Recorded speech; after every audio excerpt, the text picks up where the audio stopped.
Of Michigan great Braylon Edwards and, of course, Maz are about to take over on Woodward Sports. Every day, 2 to 4 p.m., it's the best Detroit sports talk on Detroit's best sports network, Woodward Sports. Hey, let's go Wednesday show, August 14th, 2024. Ermanni and Edwards with Maz, Woodward Sports Network, woodwardsports.com. If you're watching on YouTube, go ahead and hit that like button. Subscribe if you haven't already. Woodward Sports on YouTube is where it is at. Braylon Edwards, good afternoon to you, my friend. Ryan, Ermanni, and the crew, good afternoon. The gang's all here, so you know we do our best damage when that happens. Before we get going, I just had to say one thing. Peace, Vaki. Yes, sir. I appreciate you, brother. Money, man. He's been talking about, he's been bragging about what he's been doing as it relates to making these parlays and these bets. He has a newfound method that's been working for him. I won't tell you what it is. You've been hitting Pete? Oh, baby. He's been hot. You know what his method ends up in? Bankruptcy. That's what his method ends up in. Stop it. You see 1-2 wins. It's like, all right. I saw about 6-7 wins. He gave me one last night. Yeah. Guess what? It paid out. I only put $37 on it, but I trusted you. I got you, my friend. What was the play? Oh, I had a single hit. Well, I wasn't prepared for this. I had a single hit parlay. Just players to get single hit. Four players. Parlay? No, not same game. Overall, I took like the 1% of the 1% that were due, and I put them together in a parlay. And there's a little bit of a math equation that goes into it. And I give it to Brandon. There you go. You would have had 21 hits. If you played Kerry Carpenter last night, you'd have been good. Yeah. Or Jake Rogers. We'll get to that in just a Shella. little bit. Tom Mazaway, good afternoon to you, my friend. Hey, buddy. I was at that game last night. It was fabulous. 15-1 Tigers on a gorgeous summer night. It's a beautiful day out again. We've been lucky on the weather here, man. Since I got back from Jersey, it has been beautiful here in Michigan. That's because there's a hint of you-know-what in the air. Yep. Fall. That's it, That's babe. what you're starting to see. That fall's in the air. Those mornings, 67, 69, fall's in the air. KG is in the house. Joel is here, too. Guys, lots to get to today. I just want a quick deviation as we start the program here. I want to tell a quick story, but I don't want to tell the same story. So I'm going to play the story of what I told earlier today of what happened to me. This is how my day started. Wife and kids out of town. We're doing a renovation of the house. Workers crawling in every area of this house. Oh, you're holding down the fort. Wife and kids have to get out of town. They can't be there. So that's great for them, but the dog. Uh-oh. This is Lexi. Lexi doesn't listen very well. So my mother-in-law is helping me with her. So this morning I went to drop her off. I put her in her bed. This is 5:10 a.m., okay? Yeah. I put her in her bed. I put the gate up, filled up her water. It took 30 seconds to do all of that. Yeah. I turned around. She was gone. Ooh. I left the door slightly open to the garage, and she just bolted through yards, down the block, in the dark, virtually zero visibility out there. Little busybody. It seemed like every lawn on the block had a sprinkler system on. Oh. So I was literally diving. I dove twice. No. I didn't intentionally dive, but I tried to bend down to grab her while she was running racing in the dark by, after her. and I fell twice in sprinklers. No. Through 2 yards. No. I went several minutes at a time without laying eyes on her. Oh, no. And at the 26-minute mark, I was like, you know what? Yeah. Go. You don't want to come? No, Go. Brian. And then I thought about those kids. Coming home. And then I thought about those kids. Yeah. So 34 minutes it took me to get. At one point, I got down on my knees. I said, Lexi, please. Please, Lexi. Please help me. Please, I can't do this anymore. Please. Lexi, I can't. Please, Lexi. It's 5 in the morning. Lexi, So please. I called Christina, executive producer Christina. I said, Christina, I don't know what to do. I didn't call it. I called Christina. I said, I don't know. I can't come to work. I cannot come to work on time. I am soaked. I am sweating my tail off. I have grass stains and mud all over me from the sprinkler system. You're dressed for work. Dressed for work. I'm showered, ready to go. No. So I have to go home, re-shower, change my clothes, rejuvenate yourself, and just sit there for 10 minutes. And just look at your life. I cannot explain to you this situation. Ryan. Darn. Ryan Ermanni, man. I got to give him credit when he gets back on there. He had a call that he had to take, so we'll fill his stead for right now. But he was made for TV. Yeah. He's made for TV. The 21 years that he spent on Fox, they're worth it because that was amazing. So what's going on with the situation, Maz? You know more than I do. I know as much as you. Okay. But this situation has happened to me quite a number of times in my dog. Is Lexi gone or did in she my come dog back? life? No, he found her. He got her. It took 30. Okay. He got her. When he comes in, we'll find out because at the 34-minute mark, he finally wrangled her. She finally came to him, and I guess he put her in the cage in her kennel, and then did his thing. Had to settle down. Because you're sweating, you're in a suit, you're soaked. He had to restart the whole process. You had to start all over again, and you can't really start all over again because I've chased my dog when he was a puppy, when he was a year old, and he wouldn't listen. Once he got in the yard, and my yard's pretty sizable, he would just, I got no shot to catch this dog. Even if he stopped by the fence, I'd come up close to him, and then he would take off again. He thinks they he's think playing. it's a game. Yeah. Thinks he's playing. Yeah. So I'm taking basketballs, footballs. I'm throwing them at him. I'm throwing them at the fence. He's not coming back. I'm doing anything to try to get him back to come to me. Finally get him, bring him in, and you're really mad. Yeah. You're really Yeah, mad. you But, you know, sick. Couple licks. they're innocent. Sick. They're You innocent. look in the eyes, They're they lay on you wonderful to roll creatures. over. We don't deserve them. They're so great. This is true. But you get so aggravated when a dog don't listen. Remember when we had Ryan on yesterday? 100%. What was happening? His dog's barking. And he's trying to keep her 100%. quiet, and all she keeps doing is barking and barking. he had to take a couple I got to steps ask the back. chat, how many of you guys have had this happen to you with a Every dog dog owner with a has had cat, this. Oh, yeah. with anything, man? It's got to have a story. Kenny, you got anything? Oh, absolutely, man. I had to chase a dog bigger than that one in the middle of the night. That was not fun. I was staying in Southfield in a subdivision, and my Italian Mastiff at 3 a.m, get up to let him out. He digs under the gate. I'm wondering why it's taking so long. I go out there, and he's gone. So I had to walk a block and a half, and when I finally caught up to him, this son of a bitch, I forgot, can't cuss, but this SOB. That's okay. Yeah, he runs. It fits. Dogs are pulling out of you, boy. He sees me, and then he runs all the way back to the house, crawls back under the fence, and is at the screen door waiting for me when I gets back. What was his name? Eli.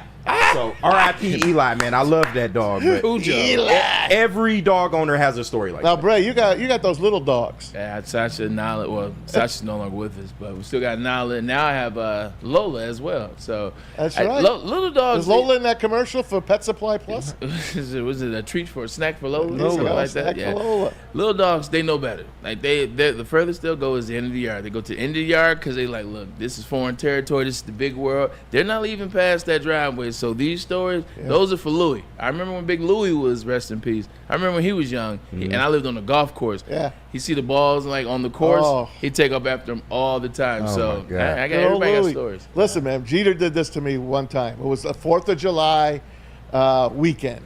So we're going up to visit our friends in Howell. So we leave Jeter with Grandma. My mother-in-law, gets around with a walker. She's alone. She loves dogs. Great dog owner. She has her own dog. They get along great. But Jeter is scared of noise. He is scared of lightning, rain, any noise, especially fireworks. So she puts him in her backyard, which is completely fenced in. And he got spooked about 11 o'clock at night. And guess what? She's calling him, and he's gone. He found a way out. He is gone. So she calls us. We're driving home. So she gets on the phone, and she's like in tears. Jeter's missing. I can't find him. He won't come back. Blah, blah, blah. So we're tearing, going 90 miles an hour to get to my mother-in-law's house. My girls are crying. My wife's crying. So there's 5 of us all around these blocks in St. Clair Shores. Somebody takes a bike. Somebody takes the car and walking. Calling them till 3 in the morning. Nothing till 3 in the morning. Finally, Kathy's like, look, I'll stay here with Grandma in case he comes back. You guys go home. and leave the door open, maybe the gate open, maybe he'll come back. So 7 o'clock in the morning, I got my alarm set because I want to wake up and go out and look for him. My wife already is out looking for the dog. I get a call at 7:15 from my neighbor about a block away. I think I see Jeter. This son of a gun found his way home from 2 miles away. Oh, I'll tell you. 2 miles Same away. thing happened to me, man. Found his way to our house, and he was sitting on the lawn at 7:15 in the morning. This seems about the area. This is about the spot. Yeah, I'm just wait for them to get here. Dogs, though. They be smart. Overnight? Man. Too smart sometimes. Overnight, They 2 know. miles. They know. That's nuts. It's the difference, man. They breathe inside. So like we breathe in and taste at the same time. When you taste something, it goes in one nostril, the same thing. That's why they have the slits on the side. So they breathe and smell 2 different ways. Wow. Yeah. That's how you get that heightened sense. That is amazing, man. And we'll get with Ryan once he gets off this phone. We'll get it back. Get back into the Tigers, man. Like, Yeah, you last brought night, it up. great game last night. Got to go. Beautiful, great seats. Thank you to my friend Mark Ulmer. We had a great time. Sat down, watched this game. I could not believe what I was seeing. I was sitting with my buddy Anthony. We play fantasy baseball against each other. He's got George Kirby as his starting pitcher. Oh, my God. George Kirby gave up 11 runs in 4 1/3 innings and 13 hits. It's a wrap for his team. Oh, my God. And, Kerry Carpenter gets up the first time. First game back in like a couple of months. He strikes out looking. I'm like, all right, take a while. He gets right back up in the second inning because the Tigers are hitting, man. They scored 1 in the first and then kept going. Got into the groove quick. Home run, next time up, home run. And he's With got the his left arm and with up, the running right. around the bases. Yeah. So happy for him. The crowd, about 20,000 last night. Okay. Great crowd. Yeah. Gio Urshela, 4 hits. Nice. Jake Rogers, grand slam. It's like And his then- second or third one. Yeah, grand slam, and then he almost hits for the cycle. Yeah. I mean, that He was had 7 RBIs. 7 RBI. He got thrown out at third going for a triple because the next time up, he was hitting against one of the position players. He could have easily Got gotten a basic, single got on his the last single. at bat, Yep. but he got thrown out. He would have been only, and I looked it up, he would have been only the 5th player in this part of history from like the 20s to here. Okay, modern. 5th player, modern Gotcha. modern years, to have a grand slam and a cycle in one game. That's nuts. Just wow. Skubal. Yeah. I forgot him. Yeah. 14. Nine Ks. 14 wins. He leads the league. Leads the major league. And look at these categories, Bray. To He's 5.3 leading wins. ERA. 180 Ks. He's leading in all the Yes, he's categories going for the for a triple crown. pitching triple crown. Pitching triple crown. Yep. Yeah. Wow. Terry, I mean, you know what games like this do, and I don't want to be the cynic in the group. There has to be one. No, Yeah, they Neil won't Rule score already tonight did it. But when you see Kelly Carpenter come back like this, 2 home runs, it just gets you to wondering what if. What if, yep. It's like the what if. The Tigers have needed hitting. They need consistent hitting. And I'm not saying it would have been 2 homers every night, but just someone to pick up the bat, someone to get you going. This is what they need. How many 0-1 games did they lose? How many 1-2 ton. games did they lose? If they scored 2 runs, they're It's like- almost unbeaten. It's like, sheesh. Like, Yeah. what would be the biggest what if? So the Kerry Carpenter, he comes back last year. If he would have played who could have been, or what would be the biggest what if to this season so far? Go ahead, KG. What if Spencer Torkelson didn't get sent down to AAA and he actually hit for close to 30 homers again? You're not kidding, This man. team would be in a lot Torque is the better biggest shape. one? Yeah, man. To me, Torque is the biggest one. Part about you, 2, man? Casey Mize. Ooh. If Yeah. Casey Mize Yeah. was Other draft anything, number that one if overall. Casey Mize could have gave us 8 to 10 wins. 8 to 10 wins. Yeah. And if you sign J.D. Martinez Ooh. Right. as a free agent, he got hurt last night with the Yeah. Mets, but he's been playing outstanding. If you gave Reese Olsen some run support, for Christ's sake, Yeah. he would have a lot more wins. What about you, Pete? You dialed into the Tigers. Yeah, what would be the biggest what if Maz outside? took mine on Casey Mize, absolutely. But yeah, they should have signed J.D. Martinez. If you want to compete for a title, and sign J.D. Martinez. But this offseason, re-sign Jack Flaherty. Let's see how serious you are. and going for a maybe title. get rid of Javi Baez prior to the year. Yeah. Maybe that would have saved you. That's Maybe. another one. You said Matt Chapman. Did you know Matt Chapman was 5th in the MLB right now? Yeah. Yeah. In WAR. Yep. Yep. 5th. That in was WAR. Ryan's guy. He wanted us to get Yeah, Chapman. he kept Yeah. saying Matt Chapman. Yeah. He's 5th in WAR. He's tied or 8th, 5th or 8th. He's Yeah, tied. he's top 10. School, I think. Yeah. Yeah. I think But- they're tied. I mean, they've still been in it even without Yeah. all that. To me, and this is just my opinion, if everything had worked out perfectly with the team as they were, they had enough to be a wild card team without adding any other free agents. Now, if they did, of course, they'd probably be well in the mix. Okay. But Yeah, they've had enough technically on paper. You see how they've hung in this whole season. Okay. We're going to have Dan Dickerson on at 3 o'clock today. So We'll save some about of this 50 minutes from now, You talk to 45 him. minutes from now, we'll ask him. And don't forget the Tigers this weekend. The Yankees are coming to town. And Sunday, the Tigers are on Sunday Night Baseball. And guess where they're playing? Williamsport, PA, the Little League. World Series. The Little League Major League Baseball game of the year. Okay. Against the Yankees. The Tigers got that game? Yep, the Tigers and the Yankees. All right. Isn't that cool? This would be cool. This would be a new way to look at the Tigers. Just get a chance to see them on prime time. And look, they're fighting. Skubal's supposed to go. Yeah, that's who they better keep on the They mound. gotta make Yep. that. That's the only person that you could have go out there. Who are they going to trot out there? Maybe Skubal against Cole. We'll see. Kenta Maeda. Yeah, that's what I was thinking. I didn't even say it. Yeah, man. Don't say his name too much. I didn't even But, want to say but it. that's a fun day. I was talking to Dan about that, and he is so looking forward to that. They're doing it as a day trip, the Tigers. They're flying in that day to Williamsport and hanging out and hanging with the Little Leaguers and giving them all these autographs. And the Little Leaguers are the one that make it out because the Little League World Series is going on right now. No big Michigan teams in it this time, but it's going to be great. I'm looking forward to that game. And I'm going to go to Friday night, and I'm going to go to Saturday day game, too. Yeah, I'm going. Oh, the Yankees are here. I got to go see them. Okay. Well, speaking of looking forward, Dan Campbell says that your boy who got injured I know. wasn't that bad. Said he should be fine. That's Jahmyr what Dan Campbell Gibbs. said about Jahmyr Gibbs. Excited to see that. I think we had a tweet. Yeah, from, we did. Here we go, right here. Surrounding NFL. This is the quote from Dan Campbell. Running back Jahmyr Gibbs, hamstring injury is gonna be fine. Ryan Ermanni, how does that make you feel that Jahmyr Gibbs, it could have been this, it could have been this, what it actually is? You think he's going to be A-okay to start the season? You know, one of the things that Dan Campbell always gives the tell, right? He always gives the tell with how he does. And thank you, gentlemen. Love you guys. You guys are incredible teammates. Incredible teammates. I had to take care of a piece of personal business, so thank you so much. You owe no one. Dan Campbell, how he talks. Remember, Bray, we always talk about it. He's honest. He don't hide. No. Bray, it's not what you say. It's how you say it. It's how you say it. Yeah. And Campbell nailed it both ways. First, he says he's going to be fine, but it was how he said it that you're like, okay, it's okay. It's okay. You know, it's okay. It's okay. Elvira. I mean, it's okay. Okay. So, I mean, it was like all these guys are going to be okay. Rakestraw, Arnold, Gibbs, going to be okay. Yep. And Carlton Davis. Yep. And at the end of the day, training camp is very important. I know it is, but training camp is different today than it was when you played. Yeah. Different when you played than when the guys played when Maz was growing up. You know? That was a long time ago. They were call salesmen in the off-season. And they still had a By the way, milkman back today's then. the last day of cigarettes in the camp. off-season. Hey, today's the last day of camp, officially. Official camp.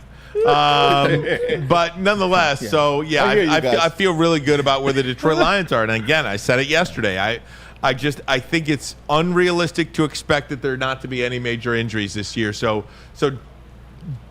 don't be devastated. Yeah. Heaven forbid if something happens. Yeah. Overcome it. 100%. I feel good all the way around. And the reason why I say that is because, one, let's say they were serious injuries. We had depth. We were much better this year than we were going into last year. This would have devastated that team last year. They never would have got out the blocks last year. This team at least would have stood a chance to fight like our Detroit Tigers are. That's one reason you feel good, too. You feel good because you wait, you take your time, you see what's going on, and you got a guy that gives it to you straight. They waited till they saw what was going on. They didn't come out right away and say, hey, this was what do you think it is?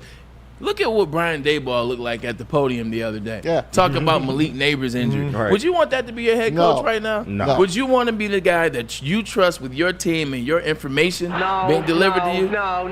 Absolutely right. No. Appreciate that, KG. Gotcha. You wouldn't. But Dan Campbell's at the podium, like you said, he always tells us what it is. Hey, just frankly put, this guy's not ready yet, but just whatever it is, he'll tell you what it is. And so when he says, oh, these guys, shucks, those guys be fine, I believe those guys will be fine. All that being said, aren't you ready for this practice stuff to be over? Yes, man. Bubble wrap, man. It's like just get me to September 8th. Yep. Right? I mean, Let's just go. get me to September 8th. I don't want to see any more turned ankles or rolled ankles or pecs or nothing like that. Hammies. Right. Nothing like that. Nobody wrecks their pecs like the Detroit Lions. I've never, like, seriously, I have never heard a single team in a 12-month period have as many pectoral injuries as the Detroit Lions. Maybe they're working out too hard. Right. That it could be a thing. I don't know. Too many push-ups, too many up-downs. I don't know. They need Jim Harbaugh as strength and conditioning coach. He's gone. I know. Ben Herbert. Yeah. Ben Herbert's Ben gone. Herbert. Ben Herbert, people do not give him enough credit for the transformation process that they made in terms of explosion, speed, and speed dynamics and strength. In the 3 years they became those guys, as they say.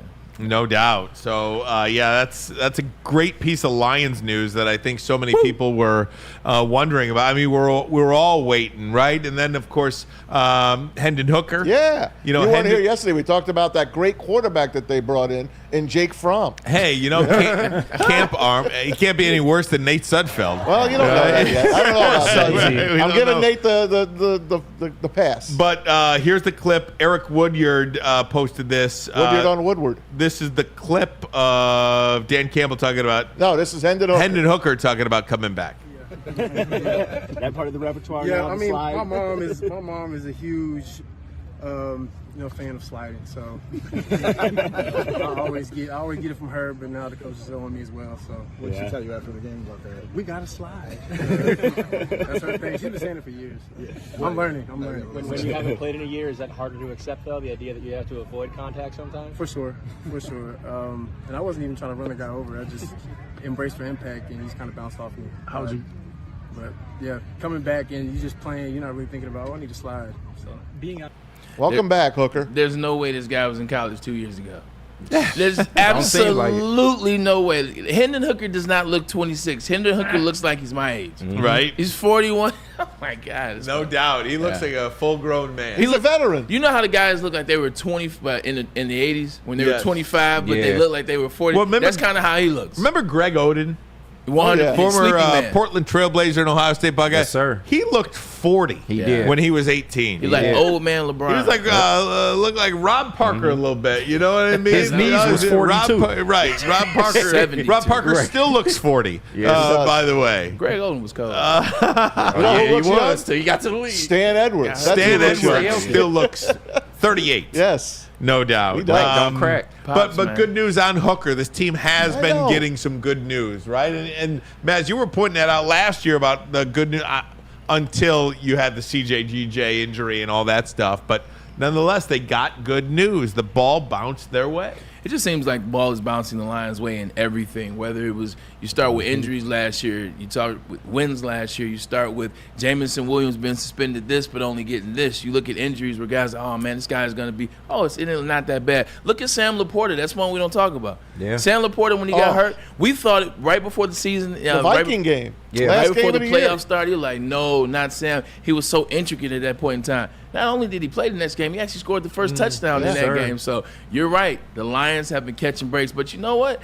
About time. Right? Yeah. About time. How many things have not gone the Lions' way starting beyond 2 years ago? So they deserve it. And again, Hendon Hooker, I do think it's important for him to play well. You want to see the success when he does get the snaps on the field.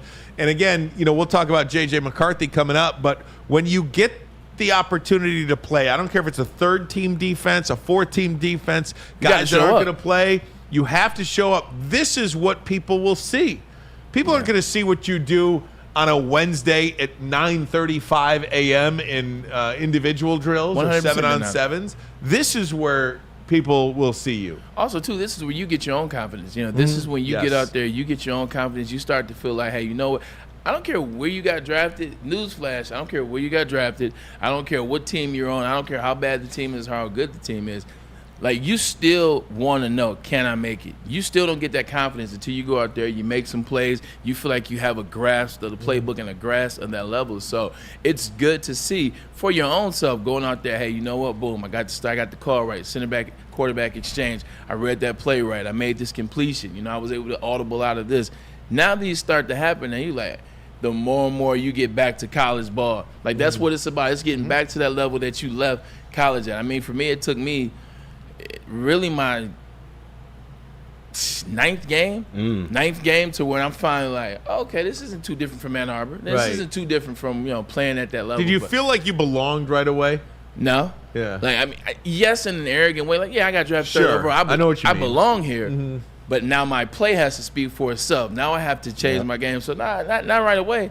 You're going out there and you're looking at guys that just played in the Super Bowl and the Steelers or the Ravens, and you're looking down the barrel of Hall of Famers, and Ray Lewis and Ed Reed. That was the division I was in. So, hell no. I feel like I had to make some plays. I feel like I had to beat one of those juggernauts or do something that made myself feel comfortable. It takes a second. We always complain about the injuries. I do, man. They worry me. I mean, I'm like a... Well, it's a difference maker. It makes your season. I mean, I'm looking at these guys like they're my family. I want them to stay healthy, and I want the best Lions team out there. But then I was going to save this for around the NFL. But the San Francisco 49ers have a combined 26 injuries already. Sheesh. 26 injuries I think for the 49ers. I think them and the Eagles are really in trouble for many different reasons, but the San Francisco 49ers have reportedly already suffered, this is from ML Football, a ridiculous amount of injuries. They already had to cancel joint practices this week because they didn't have enough players to fill out the rosters with Ayuk and Trent Williams, specifically those guys holding in, but not practicing. They just simply couldn't fill the practice void. Yeah, 100%. When I said, because I've said this, I've stayed adamant that I do not believe it's the San Francisco 49ers line I have to worry about. I say Eagles. Now I know they're another one of the teams that you don't think. Eagles just happens to be. I just don't like the coach. Same. I don't like him either. Yeah. I don't like him either. I never have, and I probably never will. But I like that roster. But with San Fran, now you're looking back.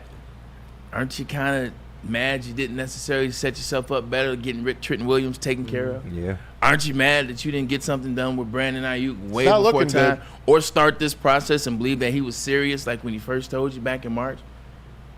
Like, this is how you get ahead of things. Now they don't have the guys. Now they're getting guys injured. It's consistent. Yeah, go ahead. I can't steal this because I got to give him credit for it, but I heard it and it makes total sense. What is the market for Ayuk?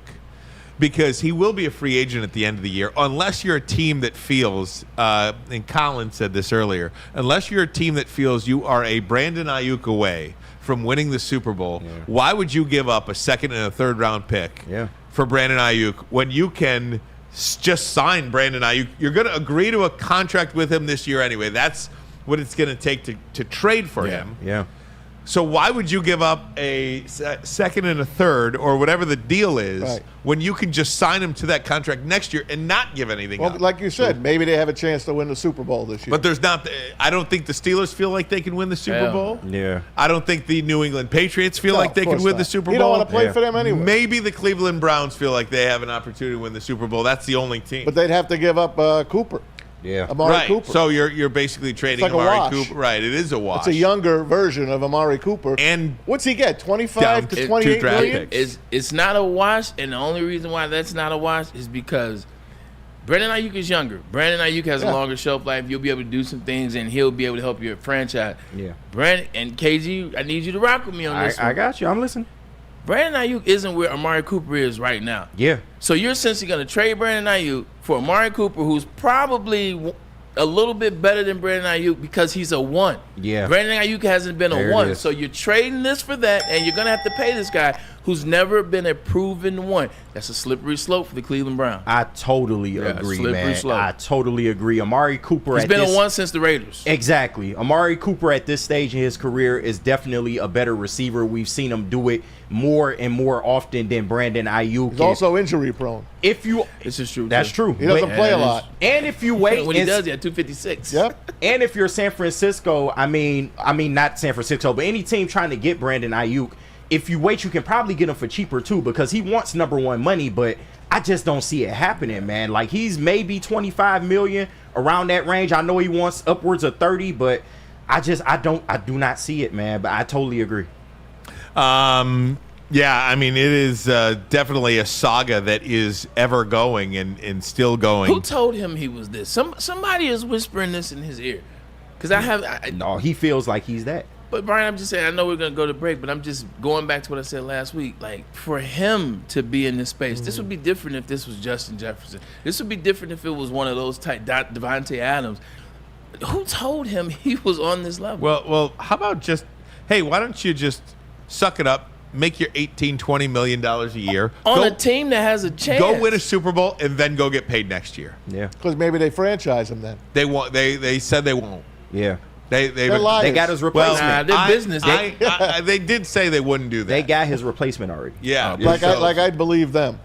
Well, I don't think they're going to eat up a franchise tag on a number 5 option on their offense. Exactly. Though, too. That doesn't want to be there. Exactly. Right. So maybe that's why they said they're not going to do it. Yeah. Hey, I got some shout-outs before the break. Okay. Last night at the Tiger game, I met this guy, Justin, going to the game. He sees me in the elevator. He's like, Mass, Woodward Sports, I love you guys. Oh, that's awesome. He watches us every day. He goes to Northern Michigan University. He's going to be a senior. That's awesome. This year. And that's my wife's alma mater. Shout out to the Wildcats. Shout out to Justin. Aaron Curto, Hideaway Lanes electrician, listens to us every single day. Love Aaron Curto. They love us up in that part of town. They love us in Almont and Dryden. Hell yes. And on my way in, right here at Jack's Car Wash, JAX, my man Tarik. What's up, Tarik? Loves us. He Come says, on now. I love you guys. I got you on right now. Ready? He's washing cars. That's awesome. Drying cars off and listening to Woodward Sports. Good job, Tarik. Thank you. Too, and thanks to all of you for that. And quickly, if I may, shout out to Jenna Newman. Jenna. There was, hello, Newman. and she put this in the chat. Shout out to Fox 2 for covering the attempted kidnapping story in Sterling Heights. Proud of my friend Scott for stepping in to save the girl. This is the worst nightmare of any parent you could possibly ever even imagine. Yeah. Broad daylight in Sterling Heights. Guy tries to grabs a girl, puts her in the car, and then they go after her. They dive in the car, pull her. It was incredible. It's like a movie. My God. So Jenna, tell your friend Scott that he's awesome for stepping in to save that little girl. Amen. My goodness. And then the guy that tried to abduct the girl, the brother, the 8-year-old brother, he thinks he's a superhero. He's trying to stop it. Stands in front of the car. The guy runs into the kid. So he's in the hospital. The boy. Oh my God. It's just a disaster. So thankfully, everybody is going to be okay, to the best of my knowledge. Okay. But that is one heck of a scary thing. So nice job, Scott. Just wanted to point that story out because we live in crazy times. Yeah. Keep an eye on your kids. Keep an eye on other people's kids. You know what I mean? And keep an eye on Ryan's dog. And keep it, right. But yes, keep an eye on the dog too. But we are all a community. Yes. We all got to look out for each other. Yeah. We all got to look out for everybody's kids. People getting grabbed in broad daylight. Unbelievable. At a park. Wow. I mean, come on. What are you thinking, man? What are you thinking? Just wanted to point that out. And the guy that did it tried to abduct another kid earlier in the day. Oh my God! Sick. Put him under the jail, please. Right, under the jail. Again, so I just wanted to make that point out. I know we're a sports show, but just a good jumping off point to be aware out there for everybody, not just your own kids, but other people's kids too. All right, break time. When we come back, J.J. McCarthy out for the year. They go in, surgically check it out, torn. Needs to be repaired. And he's out for the year. What does that mean for him? What does that mean for the Vikings? We'll do that. But first, a message from Boys and Girls of Planet Fitness. That's right. Join the best youth football league in Metro Detroit. The Boys and Girls Club of South Eastern Michigan 3C Sports League offers youth ages 5 to 14. That's right, parents. Get your kids out of the house. Get them involved in some sports, whether it's football, whether it's cheer. They have 5 cities in which they're doing it. That's Detroit, Belleville, Highland Park, East Point. All coaches are trained, certified, and undergo background checks. Register football at, bgcsm.org. Heck yeah. And Planet Fitness, where your fitness is essential, with 50 metropolitan Detroit locations. They are the #1 gym in this area because they are the best. They understand that you need to be clean. They have a squeaky clean gym. They also have features that there's a trainer with every type of membership that you have. So it doesn't matter what type of membership you have, you do have access to a trainer. Simply put, Planet Fitness is the best. countdown to kickoff is here. Your Detroit Lions are ready for another season of grit. Woodward Sports is your #1 destination for all breaking news and Lions coverage. We are Detroit's #1 sports network. We are Woodward Sports. Braylon Edwards here, Premier Pet Supply. Man, just looking around, who's got it better than pets?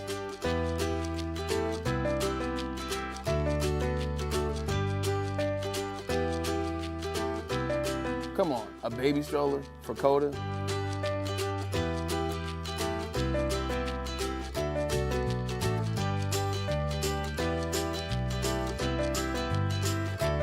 A chef for Lola? Really?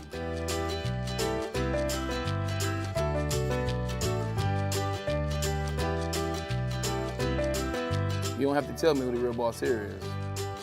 Who's got it better than pets?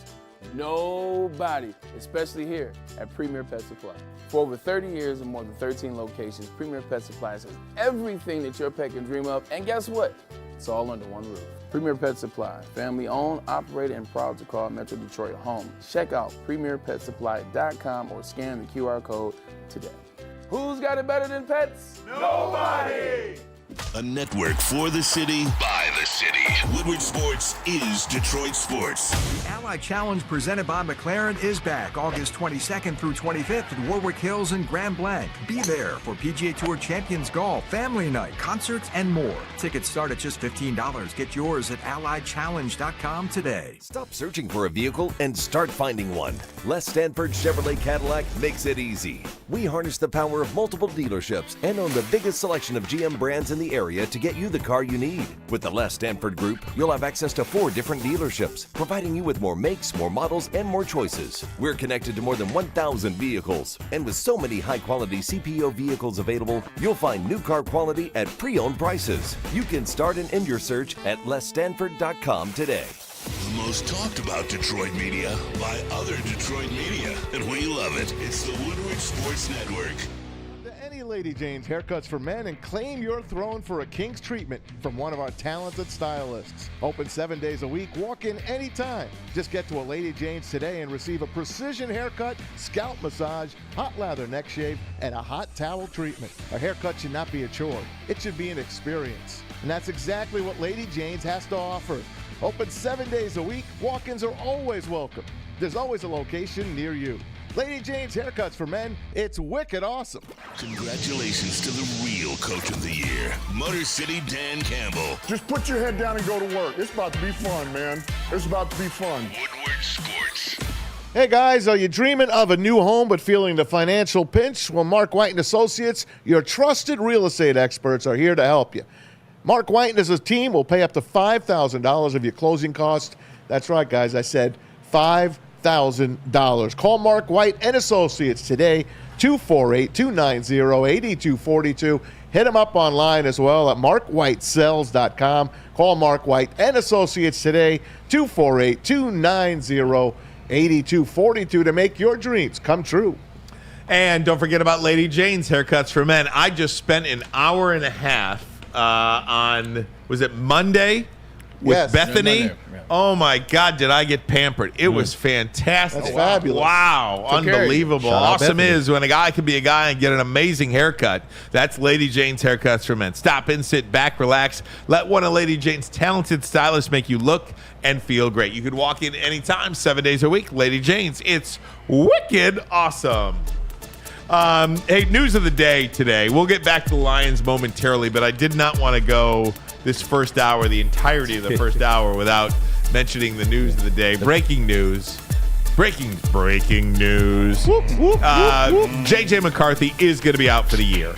The torn meniscus did need a complete repair. You know, a lot of these, I'm no doctor, but from what I read and hear, you really don't know the severity of a torn meniscus until you actually go in and see it surgically. And it was totally torn and needed to be repaired. He's out for the year. Again, and I said this yesterday, I don't want to say good. It's not good, right? Blessing in disguise. It is a blessing in disguise, I think, for him to just get the mental game. I would love to see him be physically practicing. I would love to see him physically be on the sidelines and going through all of this. But I think if you're a Minnesota Vikings fan, I don't know how much you looked at this year as a year that you are going to compete for a playoff berth or a Super Bowl championship. So now play the season out. Maybe you get another top draft pick, and then maybe you go. Year 2 of JJ, which would be essentially year 1 really on the field, and another high round, maybe top 10, top 12 draft pick, and you go. Blessing in disguise, potentially. It's tough to equate blessing in disguise to getting injured, but I definitely understand what you're saying and the point of being able to sit out, learn the game, watch how it flows on the NFL level.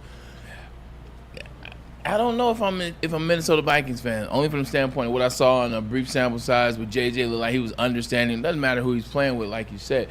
Seemed like he was going to be a good pro. Seemed like he'd be somebody, because you look at this team is very talented. What if Sam Darnold doesn't have it? What if they bring J.J. McCarthy as that spark game 6, game 7, and he takes off? And the rest is history. We've seen it happen with other quarterbacks.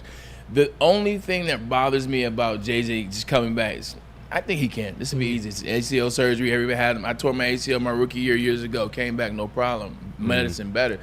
It's just that mental aspect, the mental side of things, because now you're not dealing with just being a rookie.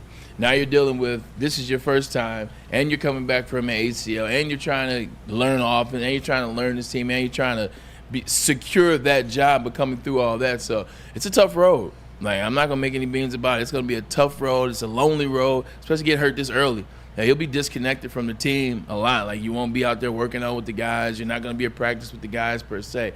It's going to be a lonely road. It's going to see how strong JJ is this offseason coming back. It's a tough road, but we've seen this kid. He has moxie. He comes back. I'll never forget what he said after they lost to Georgia. He said, don't worry, we'll be back.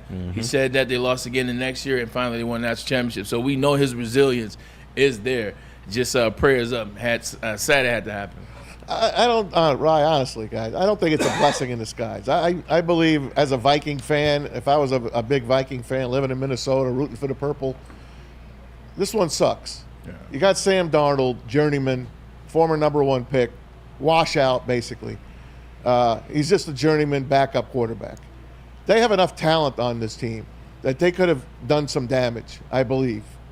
I know it's a tough division, but the NFC out of that division, I think, is very winnable. I believe that. The Lions are the class of that division. Green Bay is probably right there with them, a couple of steps behind.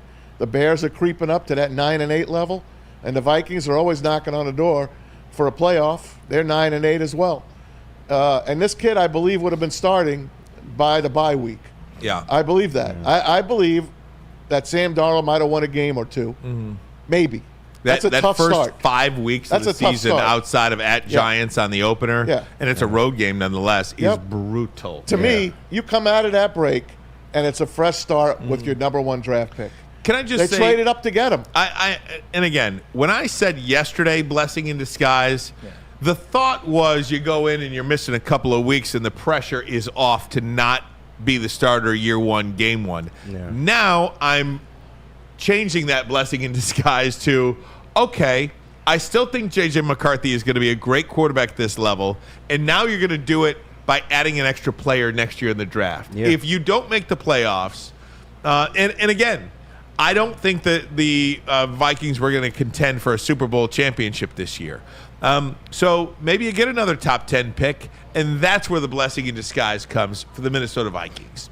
I get it. It's the only positive outlook. I'm trying to think positively of this. Instead of blessing in disguise, let's say this will work out better for him in the long run. Yeah, because again, I always thought, KG, I always thought this was a player that would really, really benefit from not playing this year. Why? Yeah, me too. He's unpolished. He has skills, he won a championship. I don't want to say he's unpolished. I just think for a 21-year-old to come into this league and perform at the level, and that's why I always thought he would be. He would have. Didn't he beat C.J. Stroud a couple years ago?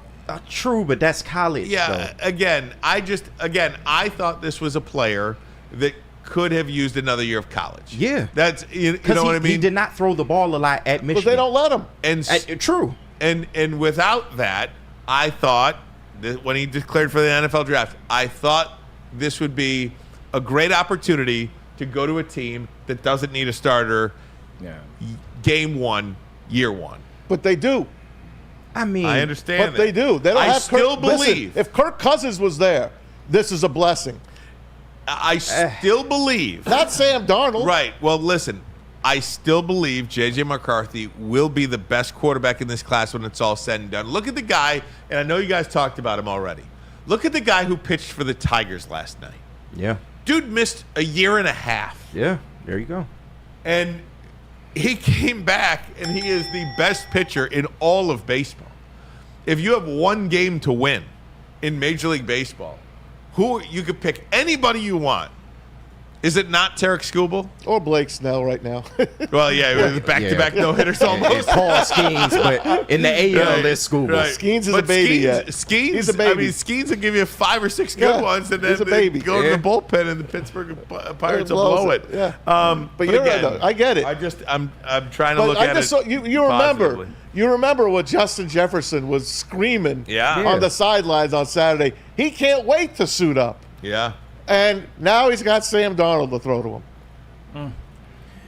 Yeah, just thinking about it, at the end of the day, I see both sides. I think the way Ryan was trying to say it more so than anything is JJ, and when you say polished, and you say he's not polished, and Ryan's like, well, I wouldn't say polished. It is polished, but that's not a negative term. No. Like JJ McCarthy hasn't taken the reps to come in as seasoned as that's some, what I mean. Some quarterbacks that come in. So, he's not polished. He needs some work. This will give him all the chance to do the things necessary. And if the team's not ready, we've seen quarterbacks come into situations where the team's not ready. They take a lot of sacks. They don't play well. You shoot their confidence. I mean, the list goes on. Hell, Sam Darnold fell into that situation, that role he was in, when he saw a ghost on Monday Night Football against the Patriots. So it does give him a chance for the team to get better. You add more pieces in the offseason. You add more with the draft and free agency, that when he steps in, maybe this team is ready for him to take over versus him getting in early this season at some point, getting injured or not being ready, and something takes at his confidence. You know what this does mean, though? What? 2 wins for the Lions. You damn right. 2 wins for the Lions. Not 1, 2. Make it 12-5. Sweep the Vikings. Sweet. Guys, let's get back to the Lions. Another quarterback that we will talk about all preseason is Hendon Hooker. And Baldy did a breakdown of Hendon Hooker's performance. Here's that take. Take a look at Hendon Hooker from last night. Played 21 snaps. Remember last year he was a third-round pick of the Lions. Right here on this boot, he decides, all right, I'm a runner. He's got the ball tucked in his left arm right here. And he's just looking for a different color jersey just to go, bat! Just to go, bat!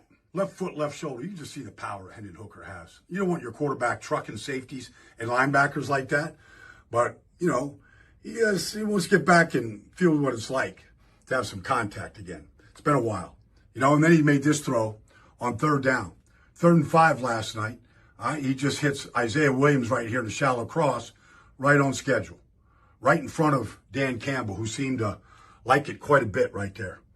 So, last year's 3rd-round pick gets about 20 snaps. Looks pretty good doing it. And he'll get another opportunity to do it again this week against the Chiefs. Yeah. And I, would like to see a little bit more improvement from week 1. Week 1 to week 2. Let's see. Another opportunity to be great. Dan Campbell wants to see that. Ben Johnson wants to see that. Otherwise, if you don't see that, you better get a quarterback that you could definitely trust when Jared Goff, God forbid, needs to miss time. God forbid. Knock on wood. Knock wood. I just did. He'll be good. They'll open the playbook up a little bit more for him. Let him throw some passes. Let him maybe stretch the ball down the field a little bit. Give you a chance. Give himself a chance to see what he's working with, so they can also see what they're working with. See if they're more confident. Things you want to see change. When he has a little action, he has a little one-on-one maybe with a linebacker. You want him to get down. You want him to have learned. All right, cool. We understood game 1. Haven't played in a while, but this is game 2. We need you. We're trying to make you our number 2 quarterback. So you want to see if he learned from that. And you want to see Dan Campbell just open up for him a little bit. Let him make some passes, make some throws, and maybe get a drive going. So you get to see, 8 to 10 plays in a consistent drive. Then you can really get a feel for the game. It'll be good for Hendon Hooker, and it'll be good for the Detroit Lions. No doubt about it, guys. And then Baldy had another breakdown.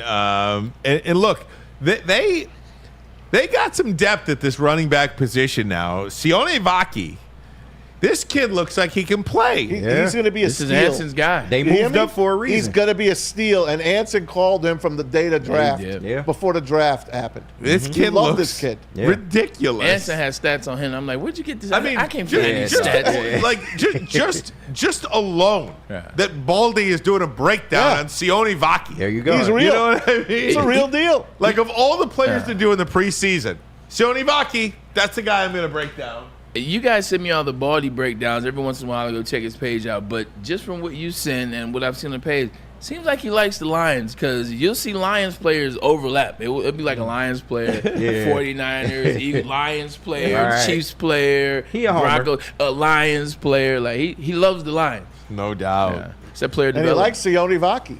Check it out. No. Let's watch the Lions' 4th-round pick, Sione Vaki, a big back on this toss crack right here. Connor Gavin, number 76, left tackle out front. All right, keep it in bounds. Don't go out of bounds. Get every blade of grass. But this run right here, like this inside trap, like you watch this move right here. Bam. Like, bam. Up, like north-south. Right. Look at this move. Like he made 3 moves right there. Runs with power and quick feet. Like, for example, like this inside trap right here. You watch our power. Power here going to the left. Watch this move right here. You watch, here comes some blue right here. Like, freeze, and then go. Like, accelerate. Freeze them, put them in a deep freeze, and then beat them. I don't know. 4th-round pick. Not like the Lions need a whole lot more running backs. They got 2 great ones, but why not add a 3rd? Incredible, Holy man. moly. Isn't that something? It's not about having more backs. What it's about is having more weapons. Look, one of the things we talk about, was that a lisp right there? One thing that we talk about the wide receiver position. Dan Campbell just talked about the wide receiver position yesterday. We listened to that. You're trying to find a guy to fill in. And with Jahmyr Gibbs, I know he plays wide receiver. He's been taking routes for wide receivers. He's been sitting in their rooms, learning more of the ways. We already are going to rely on him a lot, Ryan Ermanni. We're already going to use him in a lot of different ways. You don't want to overuse Jahmyr Gibbs when you don't have to. You start seeing moves like that up from Sione Vaki. You see plays like that. You see the strength. You see the agility. The in is out. He could have easily went out of bounds. Most people's bodily momentum would have carried them upfield a little bit and out of bounds. His stayed in, and he was able to get back up the field. So this is a guy you can use on some plays. This is some guy you bring in and you spare Jahmyr Gibbs some plays. He's not having to take all the plays. So this is another piece. And don't forget, he's going to be a special teams nightmare. And also he's going to learn the secondary position. So Sione Vaki right now, man, he's looking like – you know who else got drafted in the 4th round? I'm just saying. I'm just saying. Amon-Ra St. Brown. Number 33, man. Tony Dorsett-like. Too. Tony Dorsett-like. Isn't it fun to have, like, a guy in Brad Holmes just he owns it. Yeah. He's a mastermind. Because even when they were doing top 30 visits for Sione Vaki, you know he was listed as a safety. He played safety in college, but they had him with the running backs coach in a top 30 visit before they even drafted him. They had a plan for this guy all along if they were able to draft him, and now you're starting to see some of the benefits of that. Maybe this is unfair because, without the, really going through it, I'm sure we're going to miss somebody, but I cannot think of a class or over a number of years that where the team in the NFL has as many studs. I'm not talking about starters. I'm talking about studs, potential Pro Bowlers, forget about Pro Bowlers, potential All-Pros. There is a difference there. As the Detroit Lions do over the last 3 years of the NFL draft. Like full classes where you get 4+ guys. Yeah. You got to go back to my days. The Steelers, when they stocked their team in 1970, and then the Cowboys. Like 25 teams. Right, then the Cowboys, late 80s. You know, they stocked those teams. Yeah. Those two teams, that's your two that you look at. Don't sleep. The Seattle Seahawks did the same thing. Mm-hmm. You start looking at Seattle Seahawks when they won the Super Bowl in 2013. Those guys were homegrown. I was on that team in 2012, so I was able to see. You got those, the Seattle Seahawks, and the Ravens of the late 90s, early 2000s. Those all were draft picks for the most part when they were wrecking shop. It is incredible stuff to see what this organization is putting together on the field. And again, I don't want to go goo-goo gaga over one preseason game after a Baldy breakdown, but your eyes do tell you something. I mean, I do believe the eyes tell you the truth. Saturday's the game. It's a 4 o'clock game. Tigers play at 1. Lions play at 4. I know it's a beautiful Saturday. They are on the road, though, in Kansas they're on the road, City, yeah. and we got the Dream Cruise going on Saturday. It's a big day on Saturday. Gonna rain on Saturday, I'm hearing. I heard Friday rain. Saturday, and Sunday. Oh, yeah. Really? Yep, Friday, Saturday, and Sunday rain. Perhaps not an all-day washout, though. I hope not. And we're at the golf tournament on Friday, right? Yeah, we are. The Links in Novi. Yep. The Links in Novi. You know how to get there, Bray? Links in Novi? 100%. I know. Bring your rain 96 gear. in Beck Road. Yeah. Braylon is the golfer of the crew. You can name the most random course. Oh, yeah, 3 years ago I played there. Had a nice I shot 40 on the front and 42 on the back. He missed his birdie putt yesterday. We had his birdie putt yesterday. Just small things. Small. But you know what's so funny is that I think I've gotten to this space, and I got to get a coach again. Well, I got to keep a coach because I think I'm better than I am. And you'll never – I'm not saying that again on air. If you heard it, you heard it. If you didn't, it's up to you. But I think that I am because I'm starting to realize, like, you can play, but you can't play. No. Like, I can't play like I think I can. So I got to get a coach again because, my boy Joe was over there. He saw some good hits. He saw a lot of bad hits. So I got to get back dialed in, but I need a coach that can tell me, hell no, sir, that ain't how we do it. That's right. Yeah. Guys, we are going to take a break. When we come back, expected to be joined by the play-by-play voice of the Detroit Tigers. Dan Dickerson is going to join us. So much to get to him about.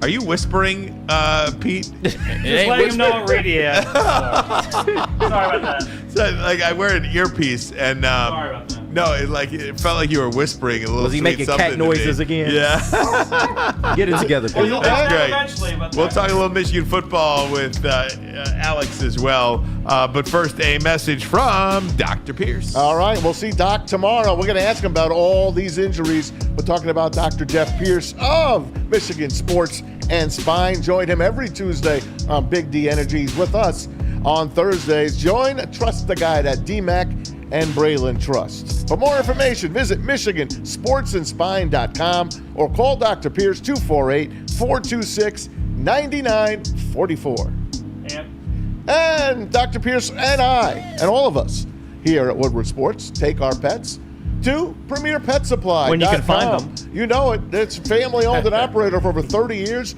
13 Metro Detroit locations, over 60 brands of food at the lowest prices available.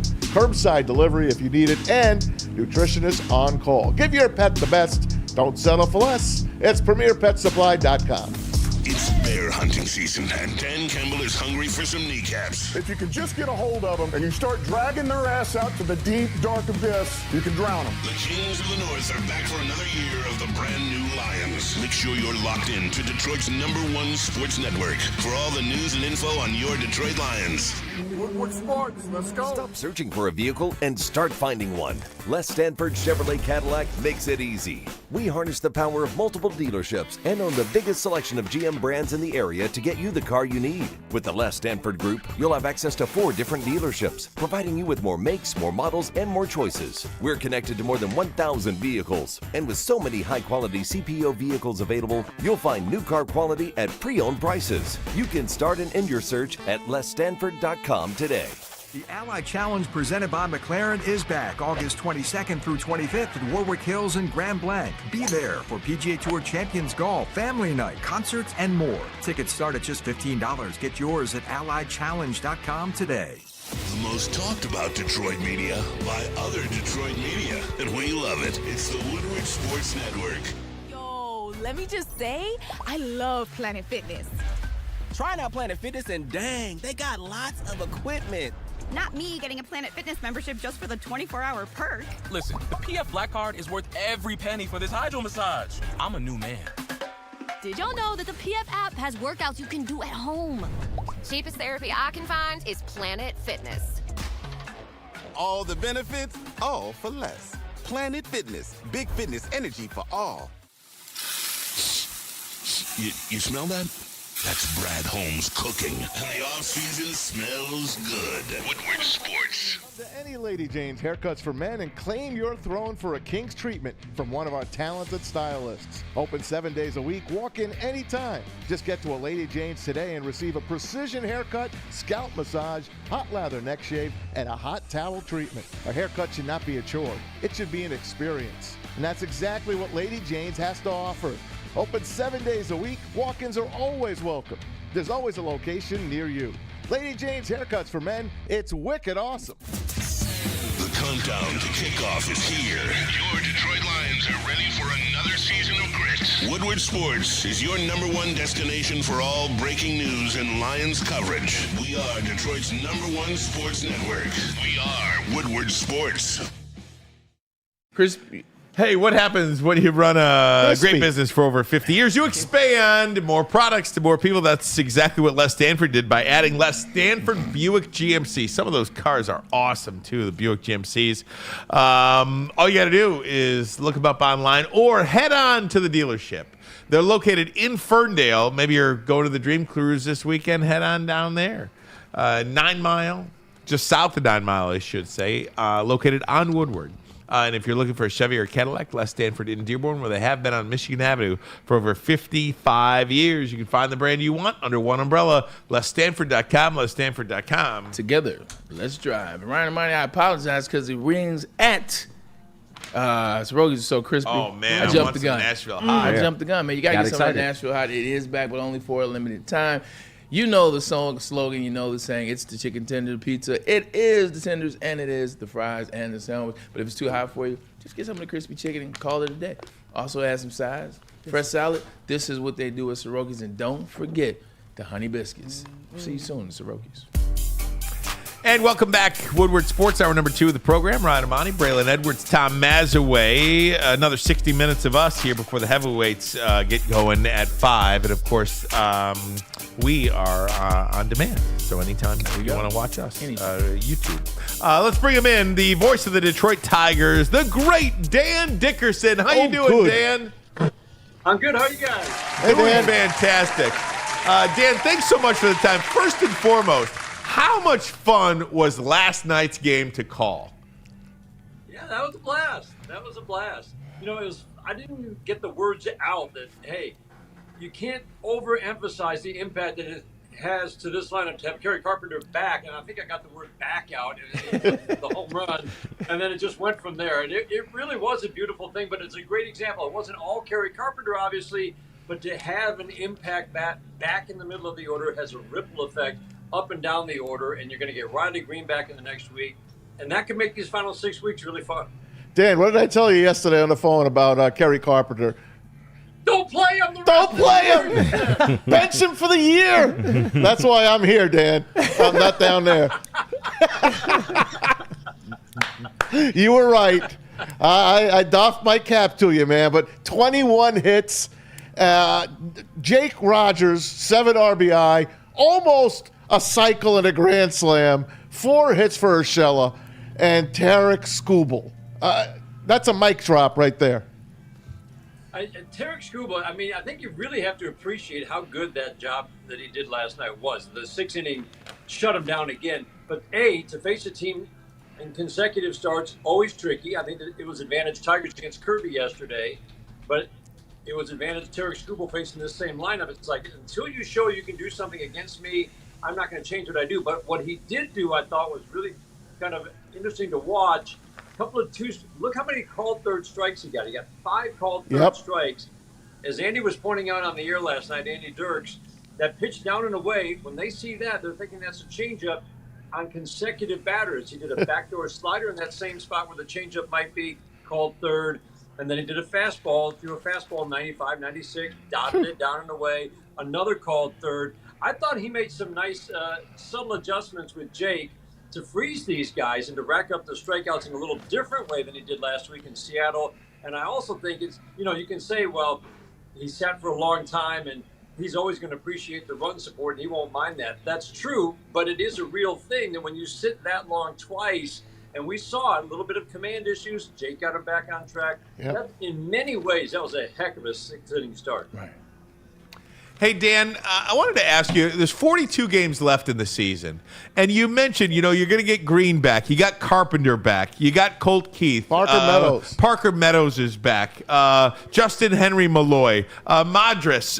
This kid, I could call him a kid. He's 28 years old, but he's having he's come in and provided a little bit of spunk. How important are the next 42 games for the Detroit Tigers? I mean, I kind of equate it to the Detroit Lions a little bit 2 years ago when they started 1-7, then they finished, 8-2 in their last 10 and really catapulted it into that next season. Do you get a sense that this next 42 games could be like that for the Detroit Tigers? Oh, I do. And remember, they finished 19-10 last year, and it didn't necessarily catapult into this year. But what you're doing is finding out. Last year you found out about, we thought Green, Torkelson, and Carpenter. Obviously, Spencer Torkelson took a step back, but we found out that Green and Carpenter are legitimate middle-of-the-order bats, and both have been on the injured list this year. Now you're going to find out down the stretch, can Parker Meadows hit enough to hold down center field? And he looks like a completely different hitter than what we saw earlier in the year, because that's a Gold Glove center fielder on a daily basis out in center field, and there's nothing more valuable in this ballpark than to have a guy who goes gap to gap like he does. So you're going to find that out, and I think you will be able to see enough at-bats from Meadows to decide by the end of September, is this a guy that we can count on next year to be in center field on a daily basis or an almost everyday basis? I think the answer is going to be yes, but that's one of the things you're going to find out. Cole Keith, I think the way he's been hitting since mid-June, we know that he can be a middle-of-the-order bat. And then it just becomes, if Carpenter and Green do what we think they can do, and for Riley Green, it's been an 850 OPS all year, and for Kerry Carpenter, it's been a 900 OPS, and now closer to 950.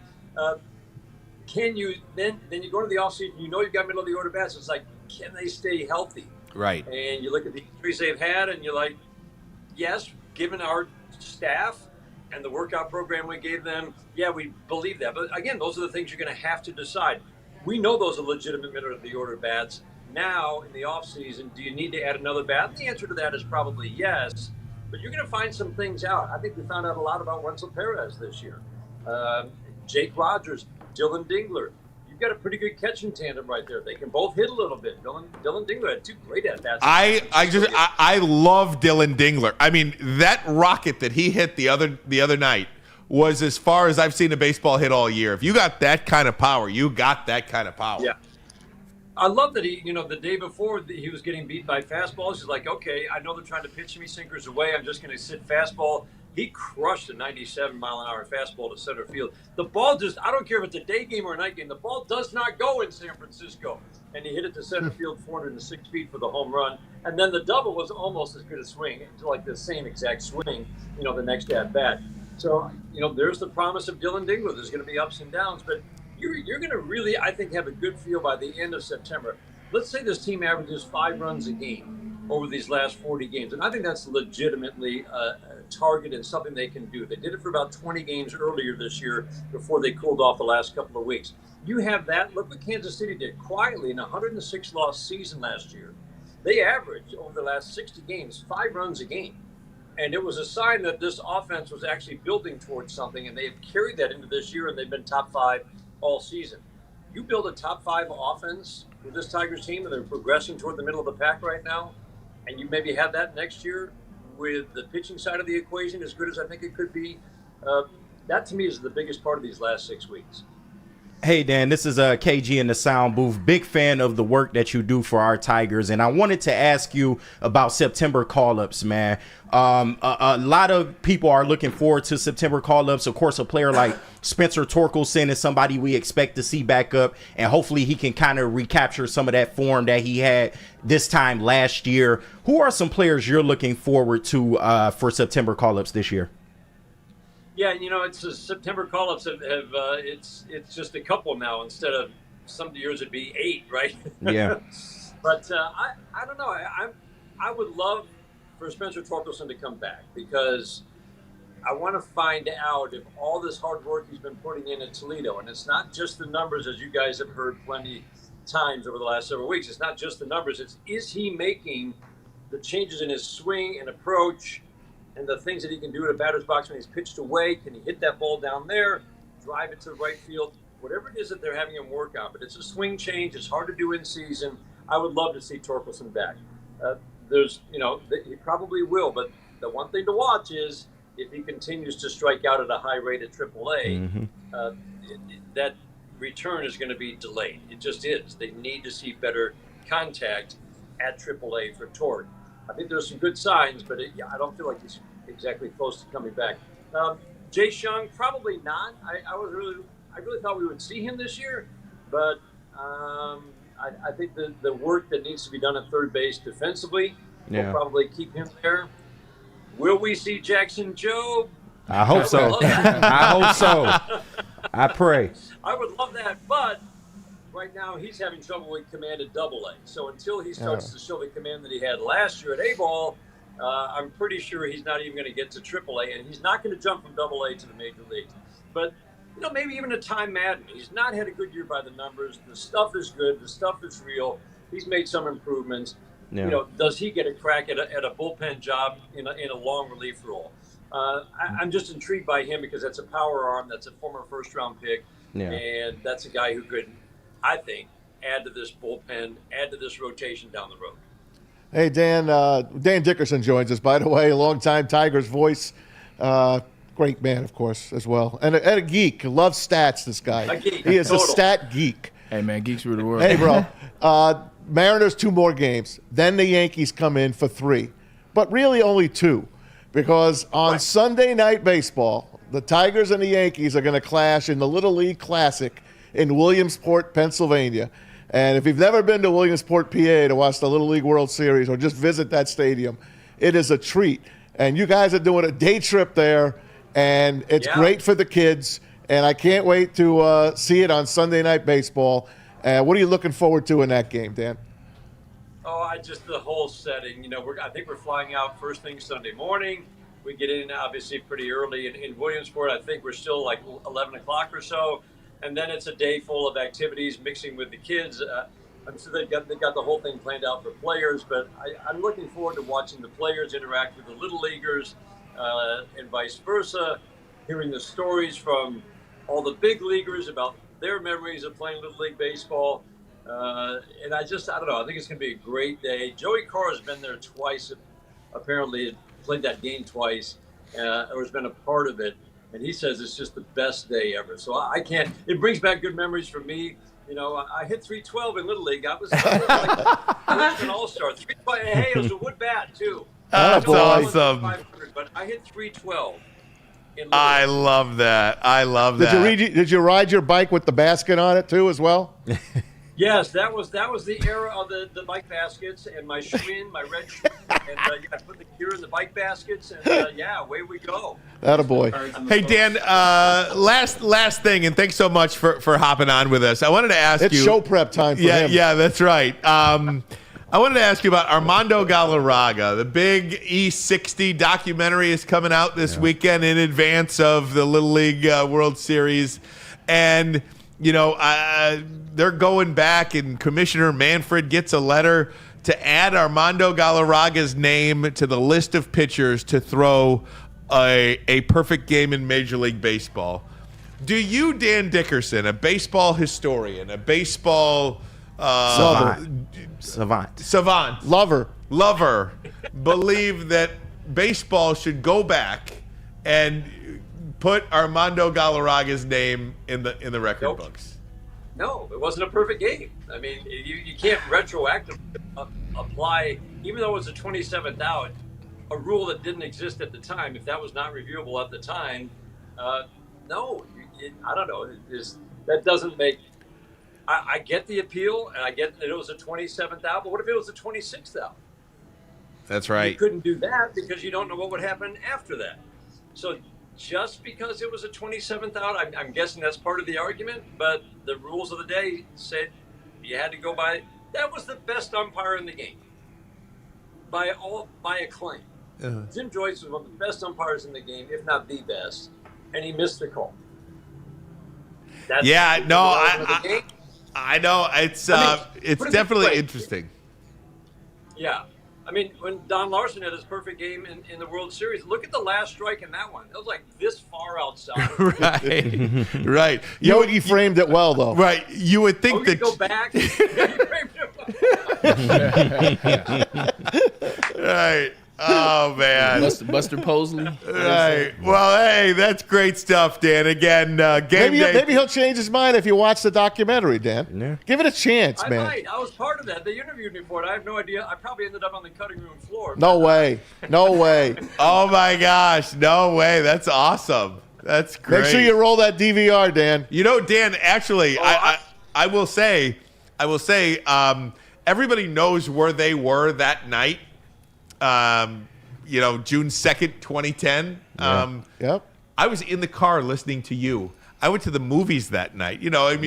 You're just. It's a middle of the week a random against the Tuesday Indians. night. I think it was a Tuesday night. Yeah. I mean, it's a random night. I was driving home from the movies, and I heard your call. I'll never forget it. I can't even remember what I said, but I knew he was out, but I'm not sure if I said out and then said, oh, no, he called him safe. I remember you said, like, oh, no, or something like that. Still waiting for that call to get overturned. Dan, who was the batter? Travesty.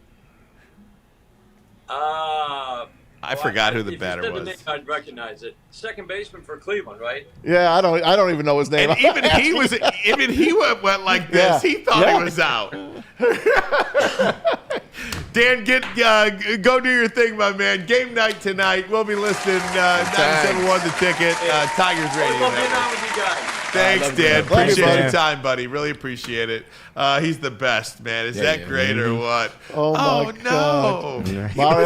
Mario Pepper was like, he's out. No, he's safe. Oh, man. And poor Jim Joyce. You can't understand, when you're in the car, like I literally came out. It was the 9th inning. Yeah. And you're like, and the picture is painted for you. And you just feel like you missed the greatest game you ever. Missed the doozy. You missed the greatest Tuesday night game ever in the history of Tigers baseball. Except I think Verlander threw his no-hitter on a Tuesday against the Brewers. Yeah. Man's knows the dates. Don't miss Tuesday. Look, last night was Tuesday. Right. 15-1. Do not miss those Tuesday games. Tiger Tuesday. Great or what? There you go, Tiger Tuesday. That's Tiger great. Tuesday. Guys, we're going to take a break. When we come back, we'll go around the NFL. We're going to talk some Michigan football as well with our Woodward Sports Michigan Insider. How about that? I like it. Alex Z. Oh, yeah. We'll do that coming up. But first message from Guardian Alarm. And when you see that black and yellow sign out in front of your house, it tells the bad guys one thing. Stay out. Let Guardian Alarm offer you customized solutions from real experts, 24/7 professional monitoring, and technology backed by people. This technology has been proven to work, and these people have been proven to care. So call 1-800. Stay out. That's 1-800. Stay out. Call them today. Tell them Woodward Sports sent you, Kenny G. Yeah, and how about you start your morning, with a nice cup of coffee, maybe a little small piece of banana bread. Lose your dog. You're right, lose your dog, Coffee man. and a bagel? And then after you chase the dog, come back and watch Wake Up Woodward, man. Every day, Monday through Friday, 8 to 10 a.m. live on Woodward Sports. Join Kool-Aid, Flannel Sam, Broder, JB, and myself every morning as we cover all of Detroit sports talk, banter, and live fan interaction. But only if you tune in to Detroit's #1 sports network, that is Woodward Sports. It's bear hunting season, and Dan Campbell is hungry for some kneecaps. If you can just get a hold of them and you start dragging their ass out to the deep, dark abyss, you can drown them. The Kings of the North are back for another year of the brand new Lions. Make sure you're locked in to Detroit's #1 sports network for all the news and info on your Detroit Lions. Woodward Sports. Braylon with your premier pet supply. Man, just looking around, who's got it better than pets?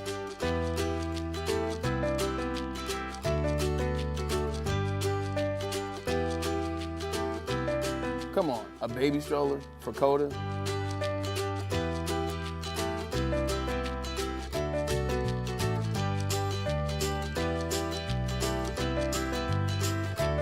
A chef for Lola? Really?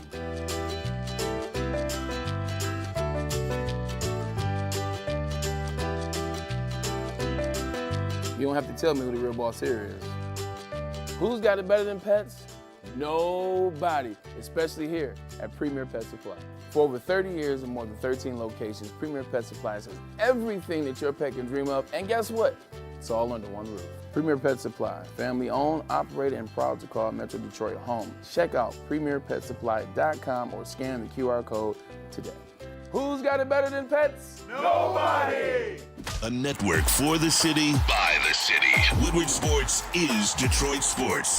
The Ally Challenge presented by McLaren is back August 22nd through 25th at Warwick Hills and Grand Blanc. Be there for PGA Tour Champions Golf, Family Night, concerts, and more. Tickets start at just $15. Get yours at allychallenge.com today. Any Lady Jane's haircuts for men and claim your throne for a king's treatment from one of our talented stylists. Open 7 days a week. Walk in anytime. Just get to a Lady Jane's today and receive a precision haircut, scalp massage, hot lather neck shave, and a hot towel treatment. A haircut should not be a chore. It should be an experience. And that's exactly what Lady Jane's has to offer.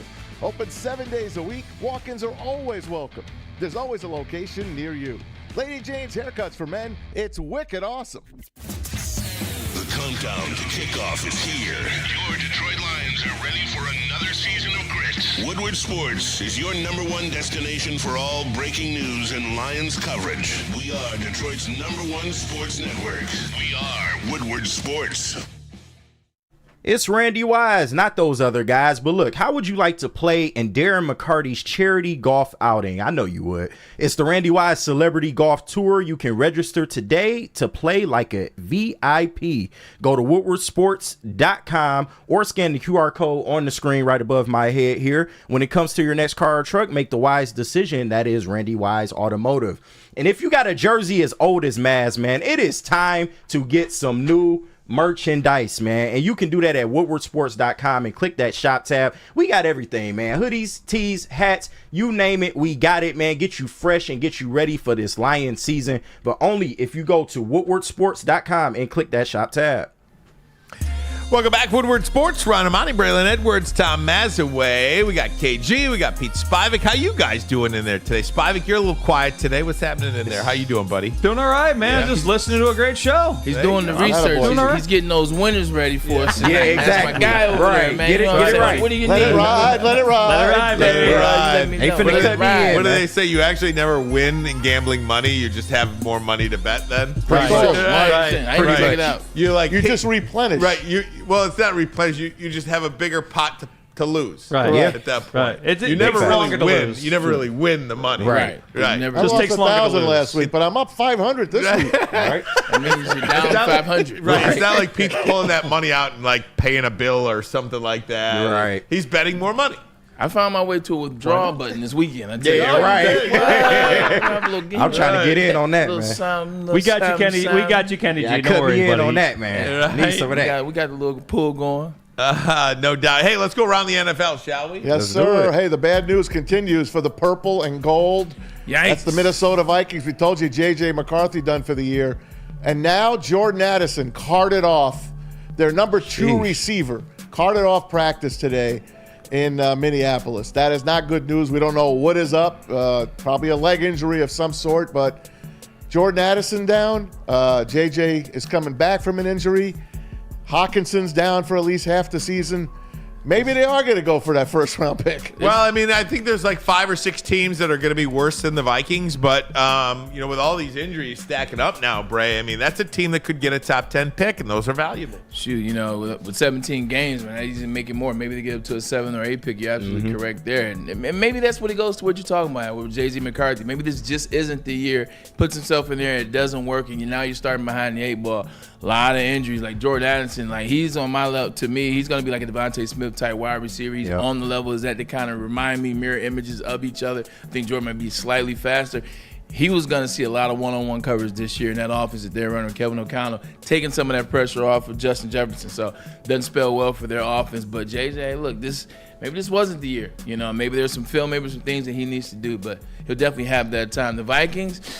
All right, now the Bears. Well, 2 more wins for them. Quick, just on all these injuries. Is it because they don't do training camp anymore? That's not solely why. No, or is it all this specialized? I mean, there's so much. I don't know what it is. Yeah. It feels like there's more injuries now. Sure does. It feels like that. I really haven't done. We forgot already. Right, we forgot. You know what I mean? Right. I don't remember what happened to the '91 Lions. You know what I mean? Like, or the 2008 Lions or the 2016 Chicago Bears. Like, but it just feels like there's a lot of injuries.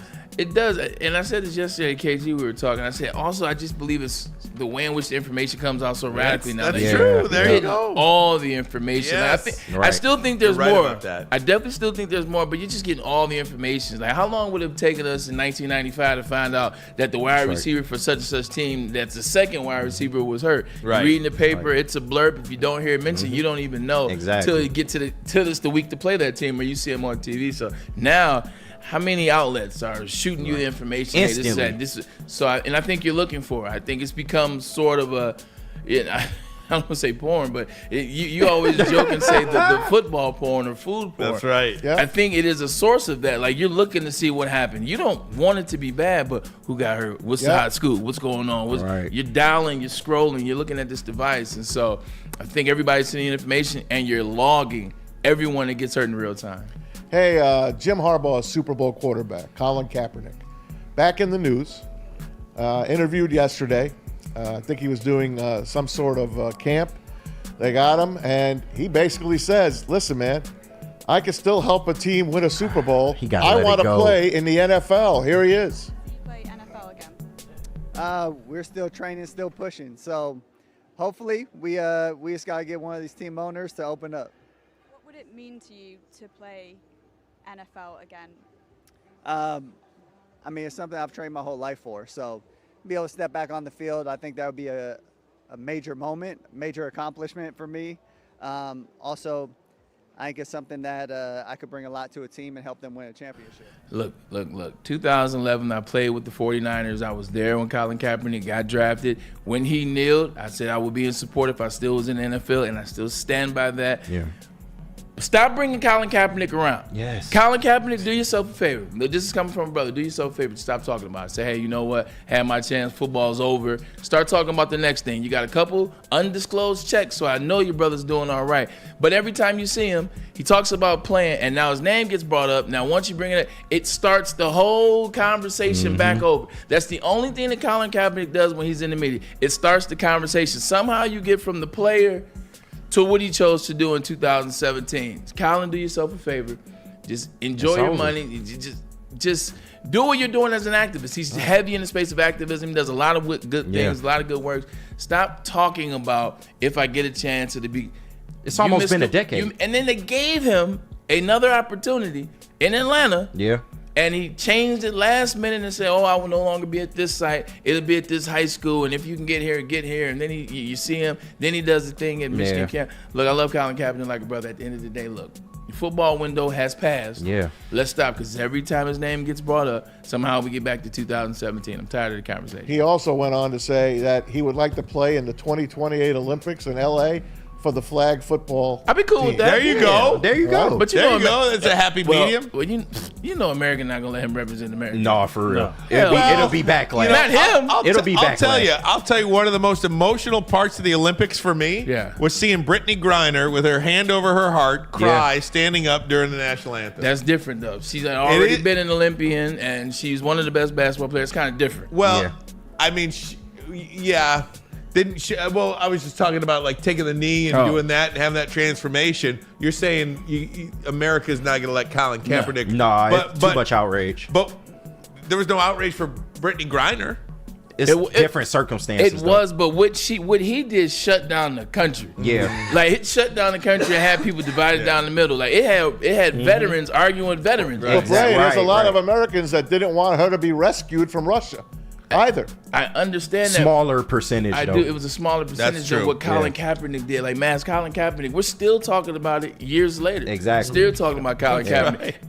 The governing bodies that would be over the teams, just like Nike can control who's on the basketball team. And who wins the MVP. Same thing would happen with the flag football. They'd be like, who? Yeah. They look at the rest. Nah, you must be lying. Everything that came behind that after he kneeled, like, people are still upset about that to this day. Yeah. Hold on. Didn't LeBron win the Nike MVP for the Olympics? You said LeBron? Oh, wait. We got a call. He's Nike. I know. Okay, got it.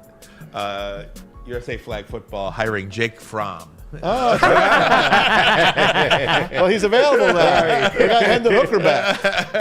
That's going to be an interesting question because it's always the same question with the NBA. Look at Philadelphia and Joel Embiid. It's like, do you want Embiid to play? Look at the Clippers and Kawhi Leonard. Football is even worse. They don't like their guys to do anything. For real. So that's going to be the interesting part. Who's going to be able to play? Like, I guarantee you, the NFL is like, That's right. So, hey, there were a couple of deals Brandon Ayuk could have signed. A couple of trades. He didn't want to go to the Patriots. Didn't want to go to the Browns.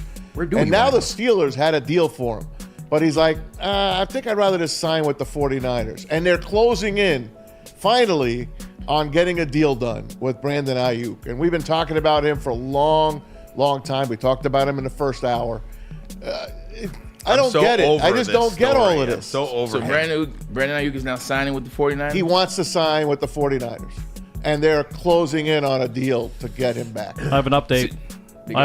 Signed? He's he's at practice in full 49ers gear. Just showed up. Okay. So so he's signing. Pretty much. He hasn't signed yet, but he's in gear. It goes back to what we talked about. They should have got this done. See, this is both sides playing chicken and both cars running into each other. Yeah. This is exactly what happened. Exactly. Both played chicken, they both ran into each other. They could have done this earlier and could have been done away with it. But now Brandon Ayuk realized there's nowhere I want to go. Well, to have a chance to win a championship, right? To have a chance to be paid handsomely to win a championship and be in a great area. And the 49ers are like, another injury. Shoot, now that we look at it, we ain't got a choice. He's 18.9 yards a catch. That's a lot of yards. Right. Okay, we need to get this in. Two teams played chicken, ran into each other, and here they are trying to pick the pieces up off the freeway. Hey, last one before the break. Hassan Reddick and the Jets. We know there's like almost a divorce imminent here. He has held out the entire training camp. They traded for him from the Eagles. And he said, look, if you trade for me, I want to get signed to a deal. Well, they haven't signed him. And he's over $1 million in fines right now. Aaron Rodgers is like, come on, man, sign. This is a big thing. We got a great season ahead. But the Jets and him, the Jets wrote him.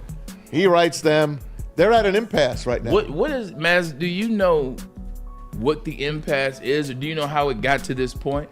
I think that when the understanding was any team that traded for him had to sign him to a long-term deal. Had to sign him. And there's no long-term deal that's suitable to Hassan Reddick. Yep. I'm a big fan of get your money.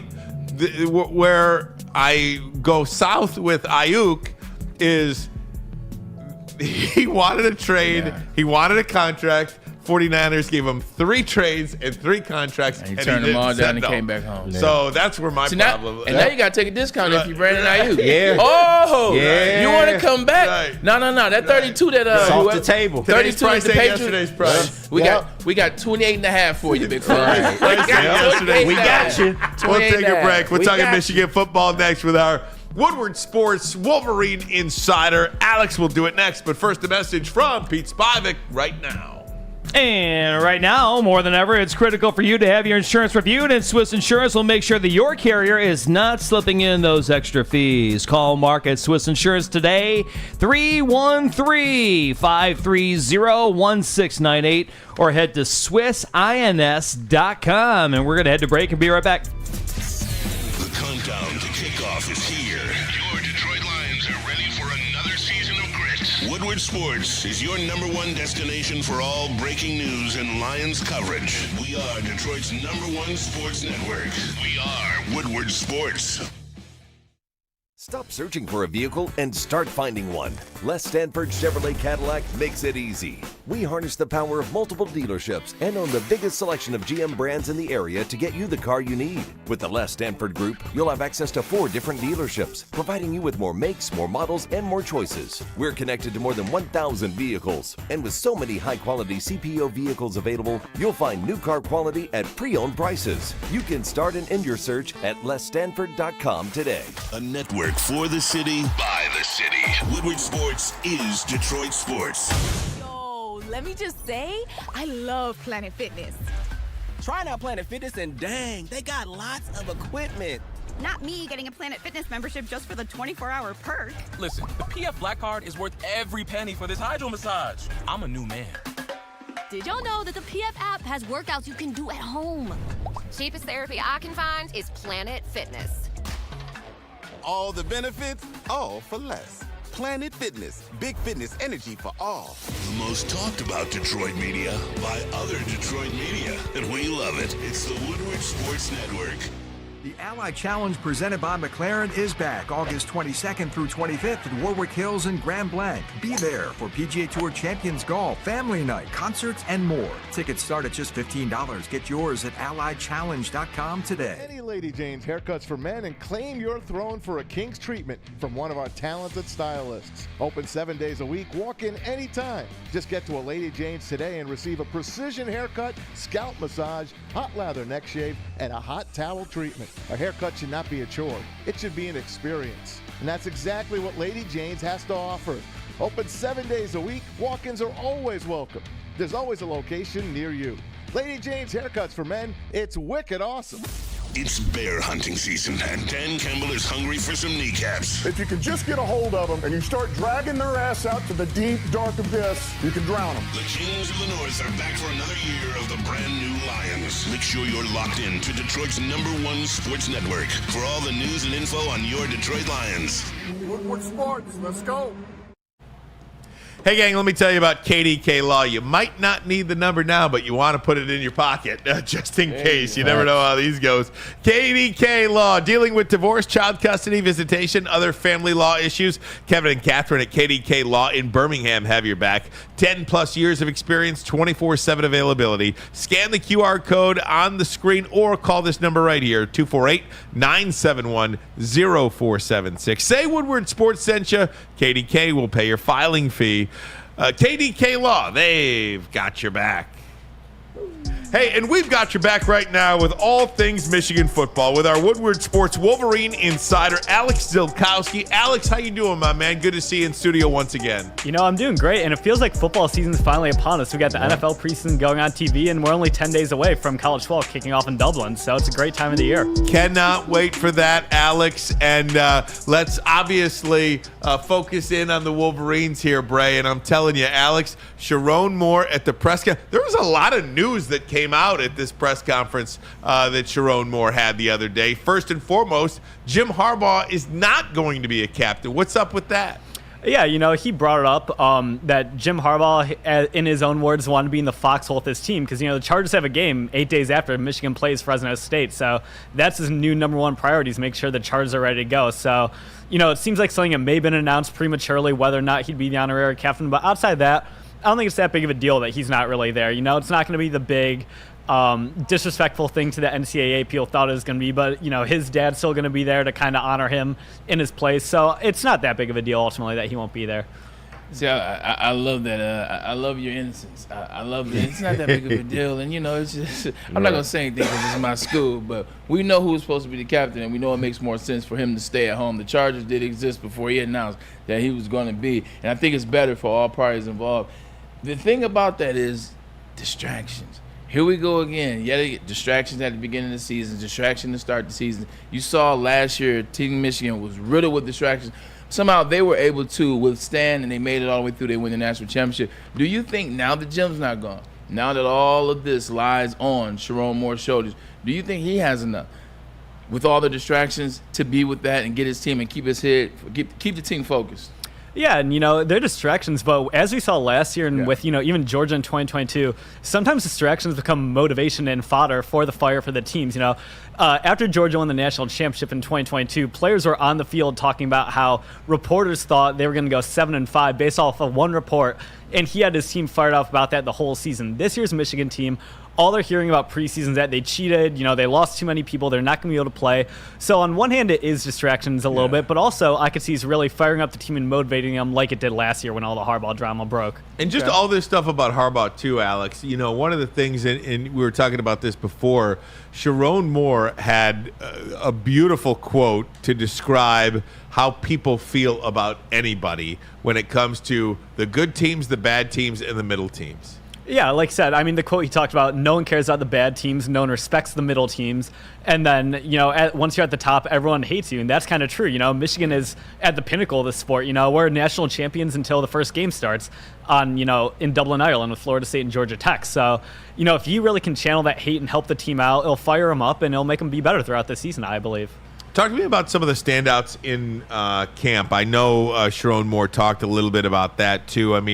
We're inching closer here. Camp is well underway. What are we seeing from the Wolverines in terms of standouts so far in camp? Yeah, two guys you've heard from literally every player and assistant and coach throughout camp is Giovanni Al-Hadi, who's the presumed starter at left guard. He's been in the system for 4 years now. Top 100 recruit, has started games from Michigan, and he's ready to just go and slide in there for Trevor Keegan after he's watched what he's done for years. And then the other is TJ Guy, which even though he's not projected to be a starter, he's going to be the third edge behind Derek Moore and Josiah Stewart. Every single player and coach has mentioned TJ Guy standing out, and he's actually the first player Sharon Moore mentioned yesterday. He's another fourth-year guy that if he can go and take the step, it'll be super helpful for Michigan to be able to keep the snap counts down for Derek Moore and Josiah Stewart throughout the games. Outside of that defensive line group, because they probably will be the catalyst for this Michigan Wolverines team, what group do you see being the glue or being that secondary to the defensive line? Defensive line probably be the best unit. What would be that second best unit? If they get up to speed, I really think the cornerback room will be once again. We got Will Johnson. Don't need to say too much more about him. Yeah, don't need to say too much about him. He's the best player in college football. But then also you have two great guys in Zeke Berry and Jair Hill who are probably going to start at nickel and cornerback too, respectively. And these are two guys who are former top 150 recruits who have great athletic profiles and have been, cooking in the system for a few years. And if they can get up to speed quickly, I don't think we're going to see that big of a fall off from Josh Walsh and Mike St. Ristel to them. So that's who I'm really excited about on the defense. I like it. What about the quarterbacks? We always have to talk about the quarterbacks, and every week we talk to you, another week of practice has gone by. Is there any separation at all? I know they keep these things under wraps so much, and not a lot of information comes out of Fort Schembechler, as we like to call it. But nonetheless, as these weeks go on, is there any separation in camp from these quarterbacks? So, like you said, we're not really hearing a lot about it. However, what gives me confidence that Alex Orji will be the starter, how we all assumed ahead of time, is we're not really hearing much coach speak about anyone else on the team. Sharon Moore talked about how Jaden Davis had the it factor yesterday, but, it's already been come out that there are plans to redshirt him this year, so that's not that big of a deal. And then, if we're not really hearing any coach speak about how Davis Warren or Jack Tuttle are impressing in camp or, look like a new player, the game's slowing down for them, that just makes me think, everything's kind of going as expected with Alex Orji taking the job. And his best friend might be Colston Loveland on the list today of the top 20 players in college football. Colston Loveland, tight end. Now that Brock Bowers is out, many people believe he's the best tight end in all of college football. Yeah, we've seen him show up in big games for 2 years now. Had those great touchdowns against Ohio State, had great catch in the national championship game, and he just had the unfortunate situation of playing college football at the same time as the only two-time Mackey Award winner in Brock Bowers. You could have made an argument that he was the second best college tight end in college football last year, so he's going to have another big year this year, and if he doesn't win the Mackey Award, it might be a bit of a disappointing season with all the hype he's getting coming into the year. And then defensively also on this list, obviously Mason Graham and Will Johnson. Again, we believe there are 3 first-round picks at least on this team this year. And I think that matters. When you have that kind of talent on your team, I think that matters. Yeah, it makes everyone else's job easier. You have if you have Mason Graham, he'll be taking up double teams for everyone else on that defensive line all day long. Colson Loveland is going to be such, a problem both the run game and the pass game for teams to figure out that it'll give Alex Orji, some easier reads and stuff. And, people always talk about stars don't matter, which they don't matter in recruiting, but having the best players in college football still matter. All Americans matter. They win you the games. So, the fact that Michigan still has them is great and, will help them really go march towards another national championship this year. Talking to Alex Zilkowski, our Woodward Sports Wolverine Insider, brought to you by our friends at Skinny Butcher. Absolutely. Alex, just grand scheme of things in college football, it feels like it's changing so much. Is there any team out there that could be a Boise State from back in the day, that could be a TCU upsetter from a couple of years ago? Utah, essentially, but once they got into the Pac-10, I'm in my senior year. Yeah, right. My bad. Is there that team out there in college football this year? Is it SMU? Is SMU that team this year? I mean, SMU could be that team. They're a very good team, but they're in the ACC now. So are we really going to count an ACC team as the new Boise State?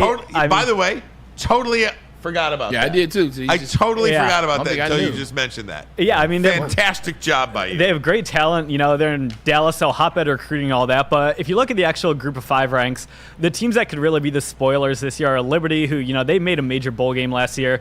That's Tom Mazaway's best friend, Malik Willis. Never lived that. Yeah, they have one of the easiest schedules in college football. They try to push that on you, Maz.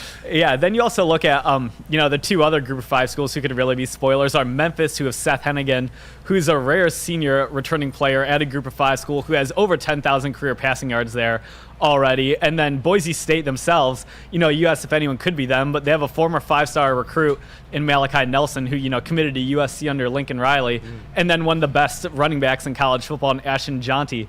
So, they're a team that if they make it through the Mountain West, they could be a scary playoff game, if they draw like an Ole Miss or someone in the first round. What about some of the blue bloods in college football over the years? The Notre Dames, the Alabamas, Florida States. DJ Uiagalelei is the quarterback over at Florida State now. He's still in college. I know, right? But that is NIL. Mm-hmm. That is what NIL does for you, right? Yeah. So what do we see with those teams? I mean, with those teams, Alabama, they're starting the new post-Saban era, so they're going to be one of the most interesting watches this year. But they're not going to fall off as much as people think. They still have a good roster. Jalen Milroe, I still think is a very good college quarterback. He really put it together at the end of last year. And he didn't have the best game in the Rose Bowl, but he's facing one of the best defensive line in all of college football. He's a sophomore. Yeah, but there aren't many quarterbacks who can run like him, and also he has one of the best deep ball PFF ratings, completion percentages, pass ratings, everything in all of college football last year. So put that in a Caleb DeBoer offense.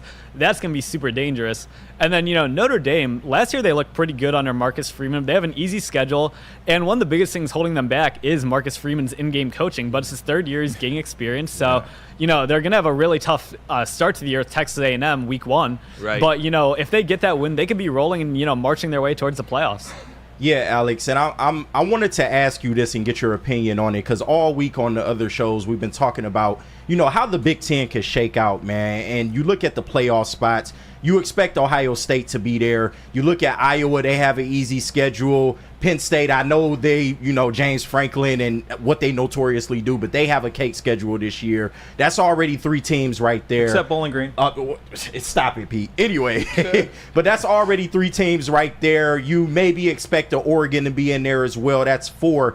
If Michigan were to go 9-3, do you think that is enough to get them into the playoff, seeing that, there's only so many spots that could be given to the Big Ten going forward? I don't think it would be likely that Michigan makes a playoff if they go 9-3. But if they do, I actually think they'd have to have, some 2 mighty close losses to, one of the big 3 of Texas, Oregon, Ohio State. But then I also think that third loss would have to be a team that we don't necessarily expect like that. It would have to be a USC or Washington level loss. And I think Michigan would need one of those, big highlight resume wins from Texas, Oregon, and Ohio State. And then also a lot of it just depends on how does everything shake out. The SEC it could either be a battleground this year, or we could see, a bunch of teams like the Oklahoma, LSU, Ole Miss of the world all go 10-2 and clog up the system. Right. So I think, for Michigan going 9-3, the odds are not in their favor, but college football is a weird sport, and a lot of it just depends how everything shakes out. If you go back to last year, Week 15, the rankings, teams 1 through 12, the number 9, 10, 11, and 12 ranked teams were 10-2. Oh, wow.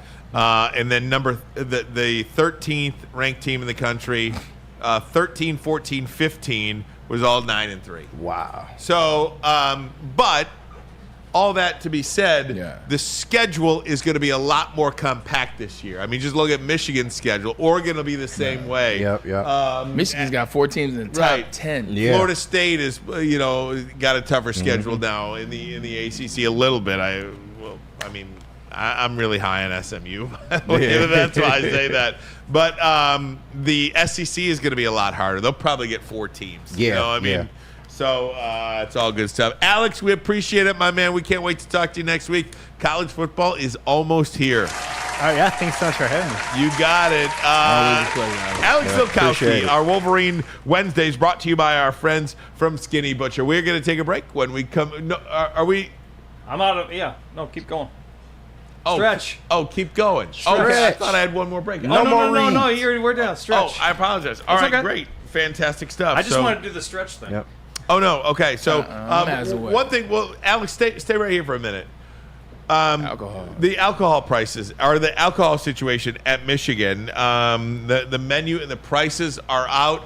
Alcohol at Michigan Stadium will start at $12.25 for 16 ounces. Domestic beer, I'm told. This is from Alejandro Zaninga. They have 5 local craft beers, other macro options. Alcohol sales will start 1 hour before kickoff and end at the start of the fourth quarter. Is this a big topic in Ann Arbor right now? Are people talking about this at all? It elicits 2 or 3 minutes of conversation, but it's not like this is the first sporting event that's going to have alcohol, even in Ann Arbor. They had basketball and hockey games last year, so yes, it's new at the stadium, but it's ultimately not that huge of a deal for Michigan football. Other schools around the Big Ten and country, it has shown that selling alcohol in the stadiums actually lowers incidents and hospitalizations and stuff, so it ultimately is a good thing and will generate more revenue for the school, in my opinion. Michigan has to do things Michigan's way. It's so funny. Like, all they're selling is beer and White Claws. Yeah. Is that all they're selling? That's all they're selling. It's the same thing they do at the golf course. Like, if you go to the golf course, they don't sell hard liquor. They sell beer and they sell White Claws, and wine after a certain time. So they're like, we'll sell alcohol, but we're not selling no hard liquor. We ain't about to get you good. But you can get the hard liquor in the suite. Can you? But even that's like, you can get the hard liquor in the suite. Like, even that's like that. Yeah. Right. Interesting. Michigan was one of the last teams in the Big Ten. I forgot who the other Michigan State. I want to say Wisconsin. In terms of selling liquor in the stadium? Of the old Big Ten, 14 teams in the Big Ten. Minnesota? Maybe Minnesota. It was Minnesota or Wisconsin. Michigan State, Wisconsin were the only teams to have not done it. I do think there are absolute benefits to selling beer, even beer at the stadium. I mean, the amount of binge drinking that happens prior to a game, because for 4 hours you're not going to get another beer, is off the charts. The amount of people that leave the game at halftime in a blowout because they don't sell alcohol or beer is off the charts, because it's a 28-point lead at halftime. I'm good. Let's go party. Let's go get a beer. Yeah. You know what I mean? It makes total sense to do this. You don't have to drink as many beers as you can now. You still can, though. If you got the money. But again, I just think it will cut down on binge drinking, if nothing else. Yeah. So Ryan, Iowa was the latest one before Michigan just now. Okay. Iowa. So Michigan makes it 9 Big Ten schools that serve alcohol. That's great. Yeah. 9? 9. No. They got more than that. It says Illinois, Indiana, Maryland, Ohio State, Purdue, Rutgers, Minnesota. Oh, I think they got more than that. Oh, MSU, that's right. Yeah. Just another update in the NFL, just breaking now. Mark Andrews, Baltimore Ravens. Did you see this? I did not. In a serious car accident, he is okay. Well, that's good. He is okay. He says this is a great reminder about the importance of wearing seatbelts and remaining alert while driving in a car. He got in a crash about a mile and a half away from the Ravens facility. Evaluated by the medical staff at the training facility. He joined the team this morning, but apparently it was a very serious crash. 2 vehicles sustained heavy damage, so just heavy damage to the vehicles, but a pretty scary thing. Wear those seatbelts. Glad everybody's okay. I think last time we heard about a crash in the NFL would have been Cam Newton. I think before so. practice that Rasheed time. Rice. Rasheed Rice. Yeah, Rasheed Rice. That was different, man. Henry Ruggs. Ruggs. That was hit and run. Henry Ruggs. That was a hit and roll out. Is this the New York porch, Maz? yeah, I know. I'm just trying to point something out. All right. According to ML Football, which is the the website or the follow on X, head coach Jim Harbaugh has offered Colin Kaepernick a coaching position with the team. Kaepernick is considering it. He was out of the country. He said he was going to get back to me. Jim told USA Today. There you go. I think that's a better. He was at the Olympics. They showed him on when the women won. That's better for Cap. Jim Harbaugh, I'm telling you, this guy strikes the right tone. He doesn't care what you think. Yeah. At all. That's facts. Anybody. He does not care. Yeah, I like Colin Kaepernick. He was a good quarterback for me, and he knows the game, and I think he's going to help out my guys. Yeah, why not? You know what I mean? That's not a bad gig. He does not care what the NCAA thinks. He does not care what fans think. Yeah. He is going to do what he thinks is the best interest of his team and his players. I also think it's one of his former players. I also think this is Jim looking out for Colin Kaepernick. Absolutely. Just like, look, let me get you a position on the squad. Let me integrate you to the NFL. See maybe if it takes from there. Also, let me sit you down for still talking about you gonna play in somebody's NFL. Let me put you on the staff, but so you don't look like you're begging to play the game. Exactly. This is a way more digestible way to get him back in the 100%. NFL, because I do feel like those wrongs do need to be righted. But he can't play at this stage in his career as an NFL quarterback. As a coach, I'm with it. Now there was an undisclosed amount that was twice. Yeah, two. Yeah. 2 undisclosed amounts. Yeah. You give me a couple $100 million. Yeah. You will never see me. You will never hear from me ever again. I'm go. Ever again. Well, dang, it's got to be a couple $100 million. Go live a private life. Yeah, seriously. What if we give you $30 million? You give me $10 million. You will never hear from me again. Nope. I like it. You give me 50,000, you might not hear from me again. Till I spent 9, and I'm like, all right. Maz, $1 million. You'll never hear from Maz again. 500,000. Not in this economy. Not in this economy, Maz. You'll be eaten up in a year. You're right. 3 daughters? Yeah, man. Maz, get us out of here, Bray. Always a pleasure to have Alex with us for the Skinny Butcher Wolverine Insider Wednesdays. And, it's always good to have you. This is why we do the show. More fun, more stuff to talk about. Tomorrow is Thursday. It will be a Top 10 Thursday. Top 10 Thursday. 100%. So tune in, because I got some good stuff. We'll have some good time. And we'll talk about a little bit of basketball, too. Ryan Ermanni, I'm glad you got dog back.